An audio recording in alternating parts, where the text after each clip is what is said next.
नमस्कार दोस्तों, आपका स्वागत है फैंटेसी नॉवल ऑडियो बुक में। आज हम लेकर आए हैं एक रोमांचक और रहस्यमयी कहानी जो आपको कल्पना की एक नई दुनिया में ले जाएगी। शुरू करने से पहले एक महत्वपूर्ण सूचना। इस कहानी के सभी पात्र, स्थान, घटनाएं और नाम पूर्णतः काल्पनिक हैं। इनका किसी वास्तविक व्यक्ति, स्थान या घटना से कोई संबंध नहीं है। यदि कोई समानता पाई जाती है तो वह मात्र संयोग होगी। तो बिना किसी देरी के आइए शुरू करते हैं आज की शानदार कहानी। अध्याय 21। लियान चेंग्यू एकांतवास से बाहर निकलता है। लियान कबीले के बुजुर्गों का घर देर रात तक खुला रहा। पेंग परिसर का दरवाजा खुल गया। एक युवक जिसका चेहरा जटा जैसा निर्मल था बाहर निकला। चेंग्यू, तुम बाहर क्यों आए? कुलपति ने उस युवक को देखते ही खड़े हो गए। लियान चेंग्यू ने पहले ही घोषणा कर दी थी कि वह ताया दिव्य राज्य के योद्धा चयन शुरू होने तक एकांतवास में रहना चाहता है। हालांकि लियान चेंग्यू को आइसोलेशन से बाहर आने में 1 महीने से भी कम समय लगा था। मेरी साधना में कुछ दिक्कतें आ गईं। लियान चेंग्यू का चेहरा उदास लग रहा था। उसने 2 महीने में एक मजबूत आधार बनाने की योजना बनाई थी, जिसके बाद वह निर्जन हड्डियों के सार का उपयोग करके बैंगनी रक्त क्षेत्र में प्रवेश करना चाहता था। ऐसा करने से उसकी बुनियाद मजबूत होगी और पर्याप्त मात्रा में धन अर्जित करने के बाद जब वह बैंगनी रक्त क्षेत्र में प्रवेश करेगा तो वह बैंगनी रक्त क्षेत्र के प्रारंभिक चरणों के शिखर पर होगा। बैंगनी रक्त क्षेत्र के प्रारंभिक चरणों में अन्य लोगों के बीच वह आत्मविश्वास से खड़ा रह सकेगा और यह उसे भविष्य में और भी उच्च स्तर तक पहुंचने में मदद करेगा। ये बहुत लाभदायक होगा। ताया दिव्य साम्राज्य में योद्धाओं के चयन में उनकी मूलभूत क्षमताओं और संचयी प्रगति पर विशेष ध्यान दिया जाता था। यदि लियान चेंग्यू इन सभी आवश्यकताओं को पूरा कर लेता तो उसे योद्धा चयन के दौरान ताया दिव्य साम्राज्य के अधिकारियों की मान्यता प्राप्त हो जाती और वह उत्कृष्ट परिणाम प्राप्त कर सकता था। हालांकि परिस्थितियां इसकी अनुमति नहीं देती थीं। लियान कबीले के हर्ब माउंटेन से सूखी जड़ी बूटियां चुनने के बाद सभी अच्छी जड़ी बूटियों के बावजूद लियान चेंग्यू की साधना का विकास धीमा रहा। लियान चेंग्यू को लगा कि वह अपनी गतिरोध की स्थिति में पहुंच गया है। दरअसल एकांतवास में मार्शल आर्ट के प्रति दृष्टिकोण ही सबसे अधिक मायने रखता है। अच्छे दृष्टिकोण, दृढ़ आत्मविश्वास और लगन से बाधाओं को पार करना आसान हो जाता है। जब मन में आत्मसंदेह होता है या ये लगता है कि साधना प्रक्रिया में कुछ गड़बड़ है, जैसे कि कोई अड़चन आ गई है, तो इससे अनिवार्य रूप से गति में कमी आती है और सफलता प्राप्त करना और भी कठिन हो जाता है। मनोवैज्ञानिक प्रभाव आमतौर पर महत्वपूर्ण नहीं होते थे, लेकिन लियान चेंग्यू के पास पहले से ही साधना के लिए संसाधनों की कमी थी और स्थिति और भी खराब हो गई, जिससे लियान चेंग्यू की प्रगति और भी धीमी हो गई। अंततः उसने समय से पहले ही अपना एकांतवास समाप्त करने का निर्णय लिया। निर्जन अस्थि सार प्राप्त करने से पहले अपने दिमाग को शांत करके और विश्राम करके वह बैंगनी रक्त क्षेत्र में प्रवेश करने के लिए खुद को फिर से अलग कर सकता था। ये लियान चेंग्यू की योजना थी। यह एक तर्कसंगत योजना थी। कभी कभी ऐसा होता था कि कोई बड़ी सफलता संभव नहीं होती थी, लेकिन विराम लेने से चमत्कारिक अंतर्दृष्टि प्राप्त होती थी, जिसके परिणामस्वरूप अनजाने में ही सफलता मिल जाती थी। इस निर्जन हड्डी के शोधन की प्रक्रिया कैसी रही? लियान चेंग्यू ने वह सवाल पूछा जो उसे सबसे ज्यादा परेशान कर रहा था। निर्जन हड्डी का ये टुकड़ा ही उसकी सारी दौलत और जिंदगी थी।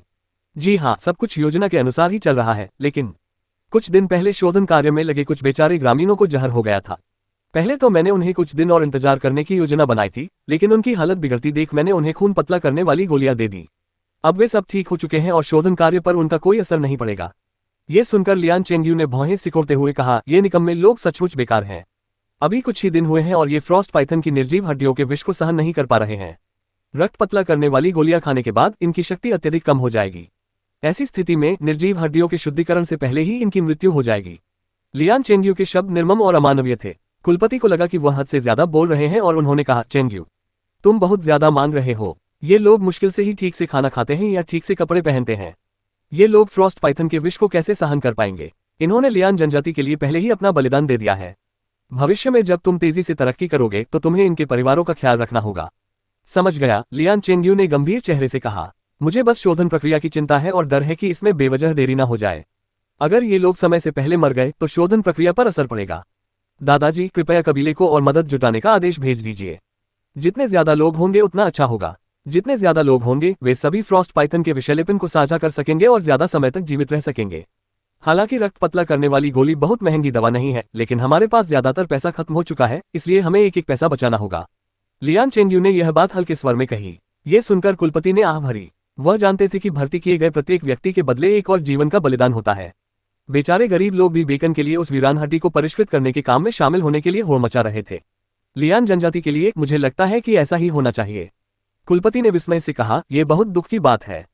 अगर हमारे पास विष रहित निर्जीव हड्डियों का एक समूह होता तो शोधन के कारण इतनी मौतें नहीं होती। विष रहित निर्जीव हड्डियों का एक समूह? लियान चेंग्यू ने उपहास उड़ाते हुए कहा।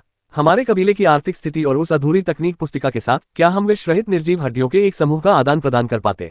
इसके अलावा फ्रॉस्ट पाइथन की निर्जन हड्डियों में विष नहीं होता, उनमें बस एक ऐसी बर्फीली ऊर्जा होती है जिसे दूर करना मुश्किल होता है। शरीर में प्रवेश करते ही यह अंगों को जमा देती है, जिससे व्यक्ति की मृत्यु हो जाती है। एक निर्जन स्वर्ग के स्वामी की सहायता से फ्रॉस्ट पाइथन की बर्फीली ऊर्जा को आसानी से दूर किया जा सकता है।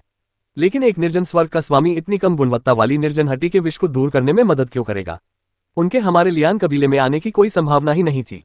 बड़ी जनजातियों के युवा सरदार भी इस तरह की बेकार हड्डियों का इस्तेमाल करने को तैयार नहीं थे, सिर्फ इसलिए कि फ्रॉस्ट पाइथन की ये बेकार हड्डियां मुझे सबसे सस्ती मिल रही थी।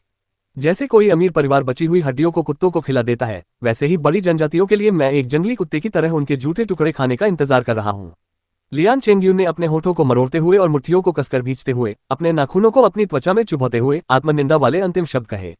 उसे नफरत थी। बड़े कबीलों के युवा स्वामी और स्वामिनी उजाड़ हड्डियों में से चुन सकते थे, उन हड्डियों का उपयोग नहीं करते थे जिनके दुष्प्रभाव हो या जो कम प्रभावी हो। लेकिन उसे तो फ्रॉस्ट पाइथन की एक उपेक्षित वीरान हड्डी का टुकड़ा पाने के लिए इतनी सारी परेशानियों से गुजरना पड़ा और अपनी दौलत का त्याग करना पड़ा। भयानक दुष्प्रभावों वाली निर्जीव हड्डियों के एक समूह पर सारी उम्मीदें टिका देना और उसे खाने के लिए अपनी जान जोखिम में डालना दयनीय था। चेंगयू, इन वर्षों में तुम्हारे लिए बहुत कठिन समय रहा है, लेकिन तुम्हें ये जानना होगा कि बड़े कबीलों में भी प्रतिभाशाली लोग बहुत कम होते हैं। यहाँ तक कि बड़े कबीलों में भी बहुत से ऐसे लोग हैं जिनमें प्रतिभा नहीं है, उन्हें भी वीरान जानवरों का मांस ज्यादा नहीं मिलता। कुलपिता को अपराध बोध हुआ। वह जानते थे कि लियान चेंगयू में बहुत प्रतिभा थी, लेकिन लियान कबीले की गरीबी के कारण वे उसका पालन पोषण नहीं कर पाए। इन वर्षों में कुलपिता को ये पता था कि लियान चेंगयू के मन में कबीले के प्रति द्वेष था, हालांकि उसने कभी इस बारे में कुछ नहीं कहा था। कुलपिता की बातें सुनना लियान चेंगयू के लिए कठिन था। उसने उत्तर दिया, दादाजी, मुझे सांत्वना मत दीजिए। स्वर्ग निर्दयी है, सभी प्राणियों को कुत्तों के समान मानता है। क्योंकि संसार अन्यायपूर्ण है, मैं अपनी शक्ति से न्याय प्राप्त करूंगा। एक दिन मैं अपने जीवन का नियंत्रण अपने हाथ में ले लूंगा और दूसरों के जीवन का भी। भविष्य में सभी बड़े कबीलों के बच्चे मेरे चरणों में होंगे। मैं समझ गया, कुलपति ने आह भरते हुए कहा। कल मैं और लोगों को इकट्ठा करने का आदेश दूंगा ताकि वीरान हड्डियों को शुद्ध किया जा सके। मुझे मरने वालों की संख्या की परवाह नहीं होगी। जितने ज्यादा लोग होंगे वे उतनी ही ज्यादा बर्फीली ऊर्जा सोख सकेंगे, जिससे वीरान हड्डियों का सेवन करना आपके लिए ज्यादा सुरक्षित होगा। कुलपति को पता था कि लियान चेंगयू को उन गरीबों के लिए कोई पछतावा नहीं होगा जो उनके लिए मर गए थे। लियान चेंगयू को दुनिया की नाइंसाफी से नफरत थी। उसे लगता था कि वह खुद बेहद बदकिस्मत है, तो दूसरों की बदकिस्मती से उसे भला क्या लेना चाहिए। लियान चेंगयू के लिए गरीब लोग चींटियों के समान थे, यहाँ तक कि लियान चेंगयू खुद को उनसे थोड़ी बड़ी चींटी मानता था। योग्यतम की उत्तरजीविता की धारणा लियान चेंगयू के हृदय में गहराई से समाई हुई थी। केवल छोटी चींटियों को खाकर ही वह तब तक बढ़ता रह सकता था जब तक कि वह एक शीर्ष विशेषज्ञ के रूप में अपने और दूसरों के भाग्य को नियंत्रित करने में सक्षम न हो जाए। अध्याय 22, भर्ती। सुबह सुबह जब सूरज चमक रहा था और जंगल से कोहरा छट रहा था, प्राचीन विशाल वन्यभूमि ने एक नए दिन का स्वागत किया। जड़ी बूटियां तोड़ने का काम रुकने के बाद जियांग शियाओरू नाश्ता तैयार कर रही थी, जबकि यी यून आंगन में लकड़ी काट रहा था। वह कुल्हाड़ी का इस्तेमाल नहीं कर रहा था, बल्कि उन्हें अपने नंगे हाथों से काट रहा था। पा, एक तेज और स्पष्ट चटकने की आवाज आए। लकड़ी दो हिस्सों में बढ़ गई। यी यून ने लकड़ी के दो टुकड़ों को देखा और मन ही मन कहा, Dragon rib tiger bone Fist में महारत हासिल करने पर 1 मिनट से भी कम समय में नंगे हाथों से पेड़ के तने को पतली पतली चॉपस्टिक जैसे टुकड़ों में तोड़ा जा सकता है। अगर मैं 3 महीने और अभ्यास करूं तो पता नहीं मैं उस स्तर तक पहुंच पाऊंगा या नहीं। यी यून गहरी सोच में डूबा हुआ था, तभी उसे दूर से शोरगुल सुनाई दिया। ध्यान से सुनते हुए यी यून ने झाओ तेजू की आवाज सुनी, लियान कबीले के लोगों, ध्यान से सुनो। कुलपति ने 10 बलवान पुरुषों को निर्जन हड्डियों को शुद्ध करने के लिए भर्ती करने का आदेश दिया है। जो इच्छुक हैं वे इसके लिए पंजीकरण करा सकते हैं। योग्यता के आधार पर उनका चयन किया जाएगा। ओह, उन वीरान हड्डियों को शुद्ध करने के लिए 10 बलवान पुरुषों की भर्ती। यी यून के मन में एक विचार आया। वह पिछले कुछ दिनों से उन बीमारियों के बारे में सोच रहा था जो ग्रामीणों को वीरान हड्डियों को परिष्कृत करने के कारण हो गई थी। बड़ी संख्या में बीमार लोग एक चमत्कारी दवा से ठीक हो गए। कुछ तो गड़बड़ जरूर रही होगी, तभी तो उन्हें परिष्करण के लिए नए बलवान पुरुषों की भर्ती करनी पड़ी। ये सोचकर यी यून ने अपनी लकड़ियां नीचे फेंक दी और गांव में अनाज सुखाने के मैदान की ओर चल पड़ा। दूर से यी यून झाओ टाइजू को ऊंचे स्थान पर खड़े होकर चिल्लाते हुए देख सकता था। कई ग्रामीण चिंतित हो गए। वीरान हड्डियों को शुद्ध करने का काम करने वाले ग्रामीणों को अनेक लाभ प्राप्त हुए थे। चमत्कारिक औषधि और बेकन के अलावा उन्हें खाद्य सहायता भी दी गई थी। उन उजाड़ हड्डियों के कारण लियान कबीले में भोजन बहुत कम बचा था। अधिक भोजन इकट्ठा कर पाना ही ग्रामीणों का सपना था। मैं पंजीकरण कराऊंगा, मैं भी पंजीकरण कराऊंगा। लोग पंजीकरण कराने के लिए झाओ तेजू की ओर दौड़ पड़े। उन्हें डर था कि कहीं वे कतार में शामिल होने के लिए बहुत देर न कर दें। मैं वांग दाहू उजाड़ हड्डियों को परिष्कृत करने के लिए तैयार हूँ। मैं द्वितीय श्रेणी का पुरुष हूँ। कुपोषण के कारण पीले चेहरे वाला एक हट्टा कट्टा आदमी झाओ तेजू के सामने खड़ा था। उसकी आंखों में आशा थी। दूसरे दर्जे का आदमी, उससे तो काम भी नहीं चलेगा। झाओ तेजू ने वांग दाहू को तीखी नजरों से देखा। झाओ तेजू को यह नहीं पता था कि शोधन प्रक्रिया घातक थी। ये लियान कबीले का एक अत्यंत गुप्त रहस्य था, इसलिए इस रहस्य को उजागर होने से बचाने के लिए लियान कबीले के उच्च पदस्थ सदस्यों में से केवल कुछ ही लोगों को इसकी जानकारी थी। योद्धाओं की तैयारी के शिविर के अन्य सदस्यों को यह नहीं पता था कि उन निर्जन हड्डियों के ढेर में एक घातक फ्रॉस्ट क्यूई ठंडी ऊर्जा समाहित है जो उनके शरीर में रिसकर उनके जीवन को धीरे धीरे नष्ट कर देगी और अंत में अंगों के विफल होने से उनकी मृत्यु का कारण बनकर उनके भाग्य का निर्धारण कर देगी। इसलिए झाओ तेजू ने शोधन प्रक्रिया को एक अद्भुत कार्य माना। इतने अद्भुत कार्य के लिए लोगों को चुनने का अधिकार मिलने से झाओ तेजू आत्मसंतुष्ट हो गया। उसे प्राप्त अधिकार के कारण कई लोग उसकी ओर चापलूसी भरी नजरों से देखने लगे और उसकी प्रशंसा करने लगे। झाओ तेजू लोगों के चयन में बेहद सावधानी बरतते थे। वांग दाहू, तुम एक तरफ खड़े रहो, तुम्हें विकल्प के तौर पर माना जाएगा। अगर कोई और अधिक उपयुक्त व्यक्ति नहीं मिला तो तुम्हारी ही जिम्मेदारी होगी। झाओ तेजू की बातें सुनकर वांग दाहू प्रसन्न हो गया। उसने झाओ तेजू को बार बार धन्यवाद दिया और फिर आज्ञाकारी भाव से एक तरफ खड़ा हो गया। ओह लियो ए, तुम भी यहाँ पंजीकरण कराने आए हो। कमजोर पैरों वाली तो हवा का एक झोंका भी तुम्हें उड़ा ले जाएगा। तुम्हें पता होना चाहिए कि निर्जन हड्डियों के शोधन के लिए तुम्हें सुबह से शाम तक रोजाना लकड़ियां काटनी होंगी, आग जलानी होगी और उसे हवा देनी होगी। साथ ही कड़ाही के आसपास का तापमान भी बहुत अधिक होता है। पर्याप्त शारीरिक क्षमता के बिना तुम तुरंत बेहोश हो जाओगी। झाओ तेजू ने अधीरता से हाथ हिलाकर बंदर की तरह दुबली पतली लियू एर को भगा दिया। लियान चेंगयू को बलवान पुरुषों को चुनने का कार्य सौंपा गया था। कमजोरों को चुनना बिल्कुल भी उचित नहीं था। एक एक करके ग्रामीण पंजीकरण कराने के लिए आगे बढ़े। हालांकि कई लोगों को भगा दिया गया जबकि कुछ ही लोग रुके रहे। ये यून आसपास की स्थिति पर नजर रख रहा था। उसे लगा कि उन वीरान हड्डियों में कुछ गड़बड़ है, लेकिन अगर कोई समस्या होती भी तो उसे खुद ही उसकी जांच करनी पड़ती, क्योंकि ये वीरान हड्डियां ये यून के लिए बहुत महत्वपूर्ण थी। लियान कबीले के हर्ब माउंटेन से सारी जड़ी बूटियां तोड़ लेने के बाद उसे अपने प्रशिक्षण के लिए भरपूर ऊर्जा और पोषण की आवश्यकता थी। अनाज का दलिया उसके लिए पर्याप्त नहीं था। अरे तुम हो, ये यून अभी अपने अगले कदम के बारे में सोच ही रहा था कि अचानक उसे पीछे से एक जानी पहचानी आवाज सुनाई दी। आवाज गहरी और कोमल थी, लेकिन ये यून का चेहरा उसे सुनते ही बदल गया। ये लियान चेंगयू था। क्या लियान चेंगयू को एकांतवास में नहीं रखा गया था? झाओ तेजू के अनुसार उन्हें 3 महीने के लिए एकांतवास में रखा जाना था। उन्हें इतनी जल्दी बाहर क्यों निकाल दिया गया? ये यून की मूल योजना 3 महीने बाद एकांतवास से बाहर आने तक लियान चेंगयू को हराने की थी। उस समय तक उसे लियान चेंगयू से डरने की कोई आवश्यकता नहीं थी। लेकिन अब ये यून ने केवल 7 दिनों तक ही मार्शल आर्ट का अभ्यास किया था, और भले ही बैंगनी क्रिस्टल भाग्य को चुनौती दे सकता था, ये यून 10 वर्षों से मार्शल आर्ट का अभ्यास कर रहे नश्वर रक्त स्तर 5 के लियान चेंगयू को पराजित नहीं कर सकता था। ये यून ने ध्यान से सोचा। उनके मन में एक दूसरे के लिए कोई गहरी दुश्मनी नहीं थी। लियान चेंगयू द्वारा हत्या का प्रयास महज सुविधा के लिए किया गया हो सकता है। यह वैसा ही था जैसे किसी व्यक्ति को घर में चूहा दिखाई दे, वह उसे मार डालेगा, लेकिन अगर निशाना चूक जाए तो वह उसे मारने के लिए अपनी दीवारें नहीं तोड़ेगा। ये यून ने अपने चेहरे के भावों को शांत करते हुए पीछे मुड़कर देखा और फिर लियान चेंगयू की आंखों में आंखें मिलाईं। लेकिन लियान चेंगयू को देखते ही वह तुरंत डर गया। उसे समझ नहीं आ रहा था कि उसे क्या करना चाहिए। युवा स्वामी लियान। ये यून कुछ कदम पीछे हट गया, मानो वह लियान चेंगयू के अचानक प्रकट होने से चौंक गया हो। लियान चेंगयू ने भौहें चढ़ाईं। क्या ये बच्चा मरा नहीं? उसकी हत्या का पहला प्रयास वास्तव में एक सुविधा के लिए किया गया था। इसका मुख्य कारण ये यून के प्रति उसकी घृणा थी। लियान चेंगयू को डर था कि शोधन प्रक्रिया के महत्वपूर्ण चरणों के दौरान भोजन की कमी और मौतों के कारण ग्रामीण भड़क उठेंगे। लियान चेंगयू को डर था कि यून, जो आसानी से ग्रामीणों को भड़का सकता था, अपने प्रति घृणा के कारण दंगा भड़का सकता है। लियान चेंगयू मार्शल आर्ट के उच्चतम मानकों को प्राप्त करने का प्रयास कर रहा था ताकि वह लाखों लोगों पर राज कर सके। इस लक्ष्य के साथ उसकी मानसिकता एक सम्राट जैसी थी। ये यून जैसे कद का व्यक्ति उसके लिए नगण्य था। किसी भी संभावित खतरे को रोकने के लिए ये यून की मृत्यु कोई बड़ी बात नहीं थी। लियान चेंगयू ने कई लोगों को मारा था। आखिरकार निर्जन हड्डियों के शोधन से ही अनेकों मौतें हो जाती थी। ये यून की हत्या एक मामूली बात थी, इसलिए लियान चेंगयू ने इसे दिल पर नहीं लिया। उसने पहले ये यून के भाग्य की पुष्टि नहीं की थी। एकांतवास से बाहर आने के बाद ही उसे ये यून के जीवित होने का पता चला, जिससे वह हैरान रह गया। एक निर्धन और गरीब व्यक्ति का अपने ही हमले में न मरना, आखिर क्या हुआ होगा? क्या उसके अपने कौशल काफी नहीं थे? तुम यहाँ क्या कर रहे हो? लियान चेंगयू ने पूछा। युवा स्वामी को उत्तर देते हुए, मैंने सुना है कि लॉर्ड झाओ वीरान हड्डियों को शुद्ध करने के लिए बलवान पुरुषों की भर्ती कर रहे हैं। मैंने ये भी सुना है कि हमें बेकन मिल सकता है, इसलिए मैं कोशिश करने की सोच रहा हूँ। ओह, ये यून की ये बात सुनकर लियान चेंगयू की आंखों में घृणा की आग भड़क उठी। ये यून केवल 12 वर्ष का था, फिर भी राशन वितरण के दिन उसके शब्द 12 वर्ष के बच्चे के शब्दों से बिल्कुल अलग थे। उसमें लोगों को दंगा भड़काने की क्षमता भी थी, जिससे वह लियान चेंगयू की नजर में एक अस्थिर कारक बन गया था। लेकिन अब ये यून एक बच्चे की तरह दिख रही थी। भला वो इंसान क्या कर सकता है जिसकी नजरें सिर्फ बेकन पर टिकी हो? ये यून को मारने में रहस्यमय विफलता के अलावा लियान चेंगयू को ये यून से कोई लेना देना नहीं था। चूंकि आप इन वीरान हड्डियों को शुद्ध करना चाहते हैं, तो आप पंजीकरण क्यों नहीं करा लेते? आप यहाँ क्या कर रहे हैं? सच कहूं तो युवा स्वामी, लॉर्ड झाओ को केवल कम से कम द्वितीय श्रेणी के पुरुष ही चाहिए, लेकिन मेरे लिए मैं उद्धरण चिन्ह। ये कहते ही ये यून की आवाज धीमी हो गई। ऐसा लग रहा था मानो उसे अपनी कमजोरी पर शर्मा रही हो और वह आगे कुछ कह न पा रहा हो। लियान चेंगयू की आंखों में घृणा और भी स्पष्ट हो गई। यह मूर्ख, मैंने उसके बारे में इतना अच्छा सोचा था। हाँ, वह तो सिर्फ 12 साल का है, वह किस तरह की योजनाएं बना सकता है? लियान चेंगयू भूल गया था कि वह भी इतना बुरा नहीं था।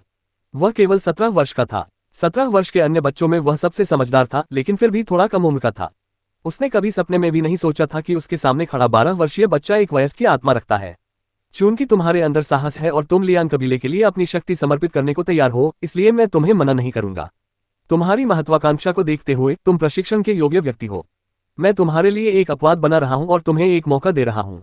लियान चेंगयू ने यी यून को कुछ प्रोत्साहन भरे शब्द कहे। यह मंदबुद्धि बच्चा थोड़ी बहुत ताकत तो दे सकता है, हालांकि वह बीमार है, लेकिन फ्रॉस्ट विश को अवशोषित करने के लिए उसका उपयोग करते समय उसकी शारीरिक क्षमता मायने नहीं रखती। अध्याय 23, यी यून का अमृत शोधन। तो क्या मैं इन वीरान हड्डियों को शुद्ध कर सकता हूँ? यी यून ने पूछा। लियान चेंगयू ने मन ही मन सहमति जताई। एक ऐसे व्यक्ति को देखना कितना दयनीय था जो अपनी मृत्यु के लिए इतना खुश था। धन्यवाद छोटे मालिक। यी यून बहुत खुश था। ये खुशी दिखावटी नहीं थी, बल्कि वह सचमुच खुश था। उसने पहले सोचा था कि लियान चेंगयू उसे जिंदा देखकर पागल हो जाएगा और उसकी मौत सुनिश्चित करने के लिए उसे कई बार थपथपाएगा। हालांकि लियान चेंगयू के तरीकों से यी यून को कोई नुकसान नहीं होगा, लेकिन इसके कई निहितार्थ होंगे। लियान चेंगयू शायद इसे पहली बार यी यून को मारने में नाकाम रहने की गलती समझ ले, लेकिन अगर दूसरी बार भी ऐसा हुआ तो उसे अपनी गलती का एहसास हो जाएगा। यी यून के लिए यह अच्छी खबर नहीं थी। यी यून के निर्जन हड्डियों को परिष्कृत करने के लक्ष्य को लियान चेंगयू ने पूरा किया। वीरान हड्डियों को तराशने से यी यून को सांस लेने का समय मिला। यी यून की ताकत तेजी से बढ़ने लगी, इसलिए 2 महीने में हालात बिल्कुल बदल जाएंगे। यूने, तुम घर आकर खाना क्यों नहीं खा रही हो? जियांग शियाओरू ने खाना तैयार कर लिया था और यी यून को ढूंढने के लिए बाहर आई थी। लेकिन जैसे ही वह दरवाजे से बाहर निकली, उसने देखा कि यी यून लियान चेंगयू से बात कर रही है। जियांग शियाओरू को पल भर में चिंता होने लगी। लियान चेंगयू ने पहले यी यून को गंभीर रूप से घायल कर दिया था और लगभग उसकी जान ही ले ली थी। वह जल्दी से चलकर उसके पास गई। उसे डर था कि लियान चेंगयू यी यून को नुकसान पहुंचा सकता है। हालांकि जियांग शियाओरू को लियान चेंगयू से बेहद नफरत थी, लेकिन वह जानती थी कि वह उसके साथ मर्यादा नहीं तोड़ सकती। देखा, ये तो यंग मास्टर लियान है। लियान चेंगयू को देखकर जियांग शियाओरू ने व्यंग्यात्मक मुस्कान के साथ यी यून को अपने पीछे खींच लिया। ओह जियांग शियाओरू, मुझे तुम याद हो। जियांग शियाओरू की हरकत देखकर लियान चेंगयू ने भौहें चढ़ाईं। ये लड़की अब भी उसके प्रति शत्रुतापूर्ण रवैया रखती है। लियान चेंगयू को यह बिल्कुल पसंद नहीं था कि लियान कबीले के गरीब आम लोग उसका अनादर करें। यह उसके भीतर मौजूद हीन भावना का परिणाम था, जो बड़ी शक्तियों के सामने उसकी हीनता को दर्शाता था। इसलिए उसने अपना अधिकार उन गरीबों के बीच स्थापित करने का लक्ष्य रखा जो उससे कमतर थे। लेकिन जियांग शियाओरू को वह एक प्रशंसनीय महिला मानता था, इसलिए वह उसके प्रति अधिक सहनशील था। वह धीरे धीरे उसे अपने वश में कर लेगा। लियान चेंगयू चला गया। हालांकि वह जियांग शियाओरू की प्रशंसा करता था, उसने उसे कोई तवज्जो नहीं दी, न ही उसे एक शब्द भी कहा। वह एक कुलीन व्यक्ति था। वह एक ऐसे सम्राट की तरह था जो केवल मिलने आता था, कभी पीछा नहीं करता था। उसे बस जियांग शियाओरू के किसी विकट परिस्थिति में पहुंचने का इंतजार करना था और फिर झाओ तेजू को उससे निपटने के लिए कहना था। जियांग शियाओरू ने यी यून के छोटे हाथों को कसकर पकड़ते हुए लियान चेंगयू की पीठ की ओर देखा और पूछा, यून, क्या हो रहा है? कुछ नहीं बहन शियाओरू, आपको चिंता करने की जरूरत नहीं है, यी यून ने उत्तर दिया। यी यून ने ही जियांग शियाओरू को बताया था कि लियान चेंगयू ने उसे चोट पहुंचाई है। यी यून के आश्वासन से जियांग शियाओरू को राहत मिली। इन कुछ दिनों में उसे धीरे धीरे यह एहसास होने लगा कि उसका भाई अब सिर्फ बच्चा नहीं रहा। उसके अपने विचार थे, लेकिन जियांग शियाओरू को कुछ गड़बड़ महसूस होने से पहले ही सोचने लगी, यून, तुम वीरान हड्डियों को शुद्ध करने के बारे में तो नहीं सोच रही हो? तुम उस जगह नहीं जा सकती। यी यून ने जियांग शियाओरू को हैरानी से देखा। जियांग शियाओरू की तीक्ष्ण अंतर्ज्ञान क्षमता वाकई अद्भुत थी। हालांकि वह शोधन प्रक्रिया के रहस्यों को नहीं जानती थी, फिर भी उसने ये समझ लिया था कि यह एक खतरनाक काम है। यी यून ने कुछ देर सोच विचार करने के बाद धीरे से कहा, बहन शियाओरू, मैं उतना कमजोर नहीं हूं जितना तुम सोचती हो। मौत के मुंह से वापस आने के बाद मुझे लगता है कि मैं पहले से अलग हूं। क्या तुम्हें याद नहीं कि कुछ दिन पहले मैं 20 मीटर ऊंची चट्टानों पर चढ़ी थी? यी यून की ये बात सुनकर जियांग शियाओरू को याद आया। वह यी यून की चट्टान पर चढ़ने की गति देखकर चकित थी, लेकिन उसने इसे स्वीकार कर लिया क्योंकि यी यून को बचपन से ही चढ़ाई करना और जड़ी बूटियां चुनना पसंद था। सोच विचार करने पर यी यून वास्तव में अधिक बलवान था। वह योद्धा प्रशिक्षण शिविर के अधिकांश सदस्यों की तुलना में चट्टानों पर चढ़ने में कहीं अधिक कुशल था। ये सोचकर जियांग शियाओरू को तसल्ली मिली। उसका भाई वाकई अलग था। कभी कभी किसी घातक परिस्थिति में न मरने पर बाद में बहुत बड़ा सौभाग्य प्राप्त होता है। जियांग शियाओरू ने सुना था कि कुछ लोग बिजली गिरने से बच गए, और न केवल उनकी मृत्यु नहीं हुई, बल्कि उन्हें विशेष शक्तियां भी प्राप्त हुई। क्या यूनेर भी ऐसी ही स्थिति में हो सकती है? उस रात यी यून को एक नए कर्मचारी के रूप में अनाज सुखाने के मैदान में लाया गया। अनाज सुखाने के मैदान के चारों ओर लकड़ी की बाड़ लगी हुई थी। टाइफाइड की घटना के कारण लकड़ी की बाड़ को और बढ़ा दिया गया, जिससे बाहर से किसी को भी अंदर देखने से रोका जा सके। लगभग 30 लोग 2 शिफ्टों में विभाजित होकर उन वीरान हड्डियों को परिष्कृत करने के काम में लगे हुए थे। यी यून को रात्रिकालीन ड्यूटी सौंपी गई थी। रात्रिकालीन ड्यूटी में लगभग 1 दर्जन लोग थे। हालांकि ये लोग योद्धा प्रशिक्षण शिविर के पुरुषों जितने चुस्त दुरुस्त नहीं थे, फिर भी वे सभी कदकाठी के थे। उनमें यी यून हंसों के बीच एक छोटे मुर्गे की तरह था। उसकी लंबाई केवल उनकी छाती तक ही पहुंचती थी। ये यून को देखकर एक दर्जन लोग चौंक गए। उनकी घूरती निगाहों का कारण स्पष्ट था, आखिर इतने दुबले पतले बच्चे को निर्जीव हड्डियों को शुद्ध करने के लिए कैसे चुन लिया गया। अपनी ताकत के अलावा उसकी लंबाई इतनी कम थी कि वह स्टूल पर खड़े होकर भी कड़ाही के मुंह तक नहीं पहुंच पाता था। भला वह कड़ाही में ली अग्नि जल कैसे डाल पाता। लड़के, क्या तुम मजाक कर रहे हो? तुम्हारे जैसा कोई हड्डियों को परिष्कृत कर सकता है? तुम्हारे इस छोटे से शरीर से तुम क्या कर सकते हो? तुम्हारी टांगें तो लकड़ी से भी पतली हैं। ये यून को देखकर सभी पुरुषों की राय अलग अलग थी। ये यून को कोई काम न करने के बदले बेकन का एक टुकड़ा दिया जाता था। उन्हें ये बात बिल्कुल पसंद नहीं आई। ये यून ने कुछ भी बोलने की जहमत नहीं उठाए और लकड़ियों के ढेर के पास बैठ गई। उन्हें जो कुछ भी कहना था कहने दिया। दलिया खाने का समय हो गया। योद्धा प्रशिक्षण शिविर से एक व्यक्ति दलिया से भरी बाल्टी लेकर आया। यह भोजन उन लोगों के लिए था जो अपनी निर्जीव हड्डियों को शुद्ध कर रहे थे। यह उच्च अधिकारियों द्वारा निर्जीव हड्डियों के सुचारू शुद्धिकरण को सुनिश्चित करने के लिए दी जाने वाली एक सुविधा थी। भोजन करने के बाद ही उनमें काम करने की शक्ति आती थी। दलिया आने की खबर सुनते ही उन आदमियों की आंखें चमक उठी और वे उसकी ओर दौड़ पड़े। हुल्ला, दलिया से भरी बाल्टी झट से खाली हो गई। ये यून पीछे बैठी थी और जिस तरह से ये लोग खाने के लिए संघर्ष और लड़ाई कर रहे थे, उसके चलते ही यून के लिए कुछ भी नहीं बचा था। ये यून असहाय महसूस कर रही थी। बुरे परिवेश से बुरे नागरिक बनते हैं, इस कहावत में सच्चाई थी। ऐसा इसलिए नहीं था कि बुरे परिवेश में रहने वाले लोग अनैतिक थे, बल्कि नैतिक होना भी उनके जीवित रहने की गारंटी नहीं देता था। काम करने का समय हो गया है। काम करने का समय, योद्धा प्रशिक्षण शिविर के जवानों ने चिल्लाकर कहा। कुछ आदमी बड़े कड़ाहे की ओर बढ़े। दिन की शिफ्ट के कर्मचारियों को बदलने का समय हो गया था। ये यून सबसे पीछे पीछे चल रहा था। वह कड़ाही को घूरते हुए धीरे धीरे चल रहा था। दूसरों की निगाहों में बैंगनी आग से तपते विशाल पीतल के कड़ाहे को देखकर ये यून दंग रह गया। वाकई कड़ाहा बहुत बड़ा था। ये यून की ऊंचाई कड़ाहे के दूसरे हैंडल तक भी नहीं पहुंच रही थी। दरअसल ये यून की दृष्टि धुंधले प्रकाश बिंदुओं से भरी हुई थी। ऐसा लग रहा था मानो रात में उड़ते हुए जुगनू नाच रहे हों। ऐसी रहस्यमयी शक्ति, ये वीरान हड्डियों की ऊर्जा थी और यही पौराणिक वीरानों की शक्ति थी। प्रकाश के इन अंतहीन बिंदुओं ने ये यून को रोमांचित कर दिया। पहले बैंगनी क्रिस्टल ने निर्जन हड्डियों की कुछ ऊर्जा को अवशोषित किया था, लेकिन वह दूर खड़ा था और ज्यादा ऊर्जा अवशोषित नहीं कर पाया था। आज की स्थिति इससे बिल्कुल अलग थी, क्योंकि वह निर्जन हड्डियों के बिल्कुल करीब था। इसके मुकाबले बैंगनी जैड जिनसेंग और काला कवक तो अतुलनीय थे। जैसे कोई साधारण भोजन खाने का आदी व्यक्ति किसी भव्य भोज को देखकर उत्साहित हो जाता है, वैसे ही यून भी बेहद रोमांचित हो गई।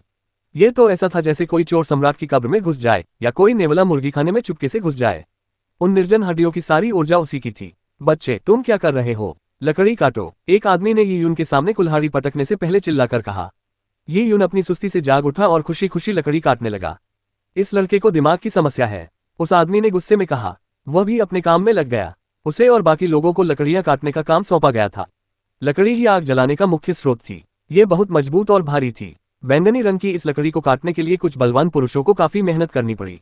ये लोग कड़ी मेहनत करते थे, क्योंकि अगर वे अच्छा प्रदर्शन करते तो उन्हें फोरमैन के पद पर पदोन्नत किया जा सकता था, जिससे उन्हें अधिक बेकन और भोजन मिलता। ये यून खुश तो था, लेकिन उसने अति उत्साह नहीं दिखाया। वह जानता था कि वीरान हड्डियों के शोधन का टाइफाइड के प्रकोप से कुछ संबंध था।